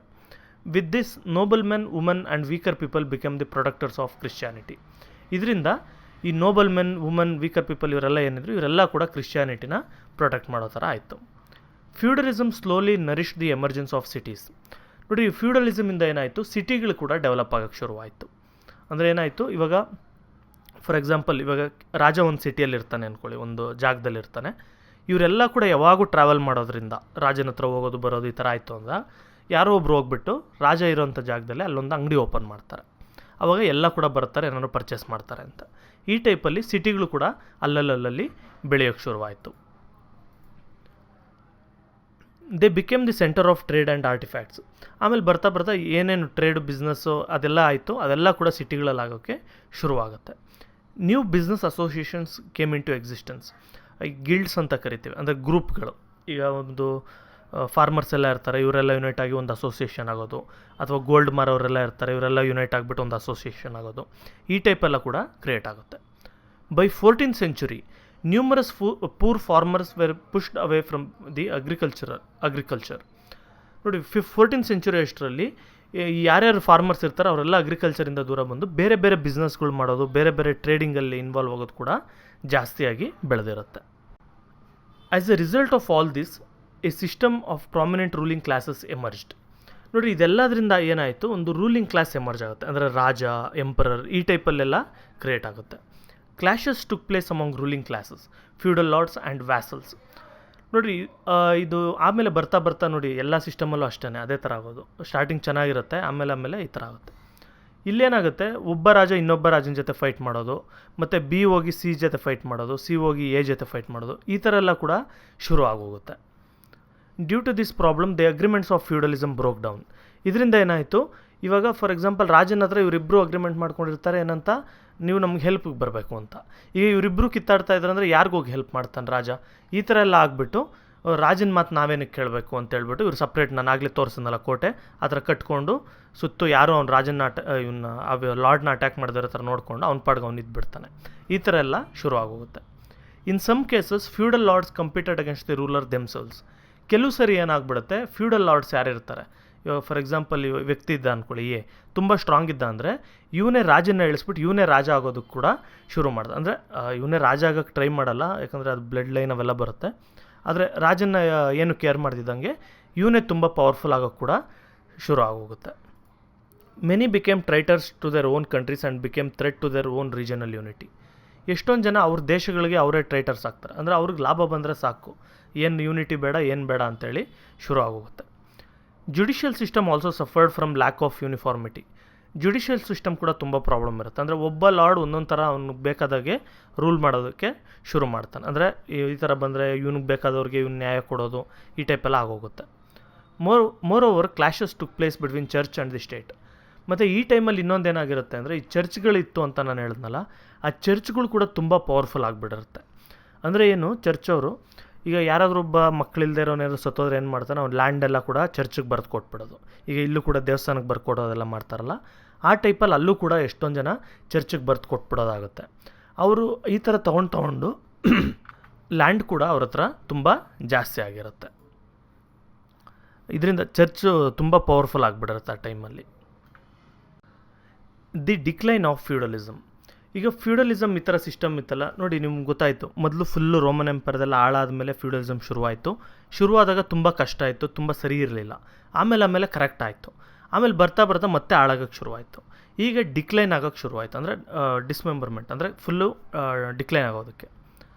The disease that engulfed the group during 14th century killed over 3.5 crore people or 1/3 of the population were push to death. ನೋಡಿರಿ, ಈಗ ಕೊರೋನಾ ಬಂದು ಎಲ್ಲ ಸ್ಪ್ರೆಡ್ ಆಗ್ತಾ ಇದೆಯಲ್ಲ, ಇದೇ ರೀತಿಯೇ ಆ ಟೈಮಲ್ಲಿ ಬ್ಲ್ಯಾಕ್ ಡೆತ್ ಅಥವಾ ಬ್ಲ್ಯಾಕ್ ಪ್ಲೇಗ್ ಅಂತ ಕರಿತಾಯಿದ್ರು. ಆ ಥರ ಒಂದು ಕಾಯಿಲೆ ಬರುತ್ತೆ, ಅದೊಂದು ಪ್ಲೇಗ್. ಅದು ಬಂದಿದ್ದರಿಂದ 1/3 ಆಫ್ ದಿ ಪಾಪ್ಯುಲೇಷನ್ ಸತ್ತೋಗ್ತಾರೆ. 1/3 ಆಫ್ ದಿ ಪಾಪ್ಯುಲೇಷನ್ ಅಂತ ಹೇಳಿದ್ರೆ, ಈಗ 100 ಜನ ಇದ್ದರು ಅಂದ್ಕೊಳ್ಳಿ, 33 ಜನ ಸತ್ತೋಗೋದು ಅಂತ. ಅಷ್ಟು ಜನ ಸಾಯ್ತಾರೆ ಅದರಲ್ಲಿ. This is called as black death in history. ಇದನ್ನು ಬ್ಲ್ಯಾಕ್ ಡೆತ್ ಅಂತ ಕರೀತಾರೆ. With the recurrence of the plague periodically the situation become more severe. ನೋಡಿರಿ, ಈಗಲೂ ಕೂಡ ನಾವು ಸೆಕೆಂಡ್ ವೇವ್ ಎಲ್ಲ ನೋಡ್ತಾ ಇದ್ದೀವಿ. First wave, second wave, third wave ಅಂತ ಬರುತ್ತಲ್ಲ, ಅದೇ ಥರನೇ ಏನಾಗೋದು, 10 ವರ್ಷಕ್ಕೊಂದ್ಸರಿ, 5 ವರ್ಷಕ್ಕೊಂದ್ಸರಿ ಸೆಕೆಂಡ್ ವೇವ್, ಥರ್ಡ್ ವೇವ್ ಈ ಥರ ಬರೋಕ್ಕೆ ಶುರು ಆಯಿತು ಬ್ಲ್ಯಾಕ್ ಡೆತ್. ಇದರಿಂದ ಏನಾಯಿತು, ಈ ಸಿಚುವೇಶನ್ ಇನ್ನೂ ಕೂಡ ಸಿವಿಯರ್ ಆಗೋಗುತ್ತೆ. This resulted in the laws of agriculture production. ಇದರಿಂದ ಏನಾಯಿತು, ಅಗ್ರಿಕಲ್ಚರಲ್ಲಿ ಯಾರು ಕೆಲಸ ಮಾಡೋಕ್ಕೆ ಜನ ಇಲ್ಲದೆ ಇರೋದ್ರಿಂದ ಪ್ರೊಡಕ್ಷನ್ ತುಂಬ ಕಮ್ಮಿ ಆಗುತ್ತೆ. ಇದರಿಂದ ಇನ್ಕಮ್ ತುಂಬ ಕಮ್ಮಿ ಆಗುತ್ತೆ. ಅಂದರೆ ಎಲ್ಲ ಕೆಲಸ ಮಾಡ್ತಾಯಿದ್ದೆ, ಎಲ್ಲ ಟ್ಯಾಕ್ಸ್ ಕೊಡ್ತಾಯಿದ್ರು ಅಂತ ಹೇಳಿದ್ರೆ ರಾಜ ತುಂಬ ರಿಚ್ ಆಗಿರ್ಬೋದು. ಎಲ್ಲ ಸತ್ತೋಗಿದ್ರು ಅಂದರೆ ಯಾರು ಕೆಲಸ ಮಾಡೋರೇ ಇಲ್ಲ ಅಂದರೆ ಲ್ಯಾಂಡ್ ಯೂಸ್ ಮಾಡಿದ್ರೆ ತಾನೇ ಅವರು ಟ್ಯಾಕ್ಸ್ ಕಟ್ಟೋದು. ಈ ಥರ ಆಗಿಬಿಟ್ಟು ಇನ್ಕಮ್ ಕೂಡ ಕಮ್ಮಿ ಆಗುತ್ತೆ. The demand for food grains also vent down, affecting agriculture. Agriculture ಯಾರಾದರೂ ಏನಕ್ಕೆ ಮಾಡ್ತಾರೆ, ಎಲ್ಲಾದರೂ ಮಾರ್ಬೋದು ನಾನು, ಅದಕ್ಕೆ ಮಾಡ್ತಾರೆ. ಇಲ್ಲಿ ಡಿಮ್ಯಾಂಡ್ ಕೂಡ ಕಮ್ಮಿ ಆಗೋಗುತ್ತೆ ಫುಡ್ ಗ್ರೈನ್ಸ್ಗೆ. ಅಂದರೆ ಯಾರು ಏನು ಸಿಟಿಯಲ್ಲೆಲ್ಲ ಜನ ಎಲ್ಲ ಸತ್ತೋಗಿರ್ತಾರೆ, ಸಿಟಿಯಲ್ಲಿ ಜಾಸ್ತಿ ಅಲ್ವ ಸ್ಪ್ರೆಡ್ ಆಗೋದು, ಇದರ ಸಿಟಿಯಲ್ಲೆಲ್ಲ ಜನ ಸತ್ತೋಗಿರ್ತಾರೆ. ಇವರು ಅಗ್ರಿಕಲ್ಚರ್ ಮಾಡಿ ಬೆಳೆ ಬೆಳೆದು ಯಾರಿಗೆ ಮಾರೋದು ಅಂತೇಳ್ಬಿಟ್ಟು ಅಗ್ರಿಕಲ್ಚರ್ ಕೂಡ ತುಂಬ ಡಿಕ್ಲೈನ್ ಆಗುತ್ತೆ. The absence of Abel bodied people made the farmer strong. ಮತ್ತು ಇನ್ನೊಂದೇನಾಗುತ್ತೆ ಅಂದರೆ, ಈಗ ಒಂದು 100 years ವಾರ್ ಆ ಥರ ಎಲ್ಲ ಸುಮಾರು ನಡೆದಿರುತ್ತೆ. ಈ ಟೈಮಲ್ಲಿ ಏನಾಯಿತು, ಈಗ ಯಾರ್ಯಾರು ಫೈಟಿಂಗ್ ಕ್ಲಾಸ್ ಪೀಪಲ್ ಇದ್ದರು ಅವರೆಲ್ಲ ಕೂಡ ಸುಮಾರು ಜನ ಸತ್ತೋಗಿದ್ರಿಂದ ಏನಾಯಿತು, ಆರ್ಮಿ ಬೇಕು ಅಥವಾ ಫೈಟರ್ಸು, ಸೋಲ್ಜರ್ಸ್ ಎಲ್ಲ ಬೇಕು ಅಂದಾಗ ಈ ಮಾಮೂಲಿ ಜನಗಳನ್ನ ಕೂಡ ಯೂಸ್ ಮಾಡ್ಕೊಳ್ಳೋದಕ್ಕೆ ಶುರು ಮಾಡ್ತಾರೆ. In order to counter the resistance of the farmers, the feudal lords try to impose more and more traditional duties on the farmers. ನೋಡಿ, ಫಾರ್ಮರ್ಸ್ ಎಲ್ಲ ಕೂಡ ಜಾಸ್ತಿ ಪವರ್ಫುಲ್ ಆಗ್ತಾರೆ ಅಂತ ಹೇಳ್ಬಿಟ್ಟು ಇವ್ರು ಏನು ಮಾಡಿದ್ರು, ಜಾಸ್ತಿ ಅವ್ರಿಗೆ ಟ್ಯಾಕ್ಸ್ ಹಾಕೋದು, ಜಾಸ್ತಿ ಕಂಟ್ರೋಲ್ ಮಾಡೋದು, ಇದೆಲ್ಲ ಕೂಡ ಶುರು ಮಾಡ್ತಾರೆ. This resulted in social unrest. ಇದರಿಂದ ಸೊಸೈಟಿಯಲ್ಲಿ ಅನ್ರೆಸ್ಟ್ ಕ್ರಿಯೇಟ್ ಆಗುತ್ತೆ. ಅಂದರೆ ನಾವು ಏನಕ್ಕೆ ಈ ಥರ ಕೇಳಬೇಕು, ರಾಜ ನಮ್ಮ ಕಷ್ಟಕ್ಕೆ ಒಂದಕ್ಕೆ ಬರಲ್ಲ, ನಾವು ಮಾತ್ರ ಟ್ಯಾಕ್ಸ್ ಕಟ್ಟಬೇಕಾ, ನಾವು ಮಾತ್ರ ಹೆಲ್ಪ್ ಮಾಡಬೇಕಾ, ಇದೆಲ್ಲ ಕೂಡ ಕ್ವಶನ್ಸು ಕ್ರಿಯೇಟ್ ಆಯಿತು. Revolts became more common across Europe. ಈ ರಿವೋಲ್ಟ್ಸ್ ಅಂದರೆ ಜನ ತಿರುಗಿ ಬೀಳೋದಿರುತ್ತಲ್ಲ ಅವ್ರ ಲಾರ್ಡ್ಸ್ ವಿರುದ್ಧ, ಇದು ತುಂಬ ಜಾಸ್ತಿನೇ ಆಯಿತು. The decline of feudalism led the way to the emergence of capitalism in Europe. ಈ ಥರ ಫ್ಯೂಡಲಿಸಮ್ ಡಿಕ್ಲೈನ್ ಆಗೋಗುತ್ತೆ, ಅಂದರೆ ಒಂದೇ ದಿನ ಡಿಕ್ಲೈನ್ ಆಗಲ್ಲ. ಇದು ರೋಮನ್ ಎಂಪೈರ್ ಕೂಡ ಒಂದೇ ದಿನದಲ್ಲಿ ಸಾಯಲ್ಲ. ಈ ಥರ ನಿಧಾನಕ್ಕೆ 50 ವರ್ಷ, 100 ವರ್ಷ, 200 ವರ್ಷ ಈ ಥರ ಡಿಕ್ಲೈನ್ ಆಗಿಬಿಟ್ಟು ಅದ್ರ ಪ್ಲೇಸಲ್ಲಿ ಕ್ಯಾಪಿಟಲಿಸಮ್ ಅನ್ನೋದೊಂದು ಸಿಸ್ಟಮ್ನು ಶುರುವಾಗುತ್ತೆ. ಈಗ ಎಲ್ಲ ಕಡೆ ರನ್ನಿಂಗಲ್ಲಿರೋದು ಈ ಕ್ಯಾಪಿಟಲಿಸಮ್ಮೇ. ಆದರೆ ಕೆಲವು ಕಡೆ ಸೋಷಿಯಲಿಸಮ್ ಕೂಡ ಇದೆ, ಮೇಯ್ನಾಗಿ ಕ್ಯಾಪಿಟಲಿಸಮ್. ಈ ಥರ ಒಂದು ಫ್ಯೂಡಲಿಸಮ್ ಕೂಡ ಡಿಕ್ಲೈನ್ ಆಯಿತು.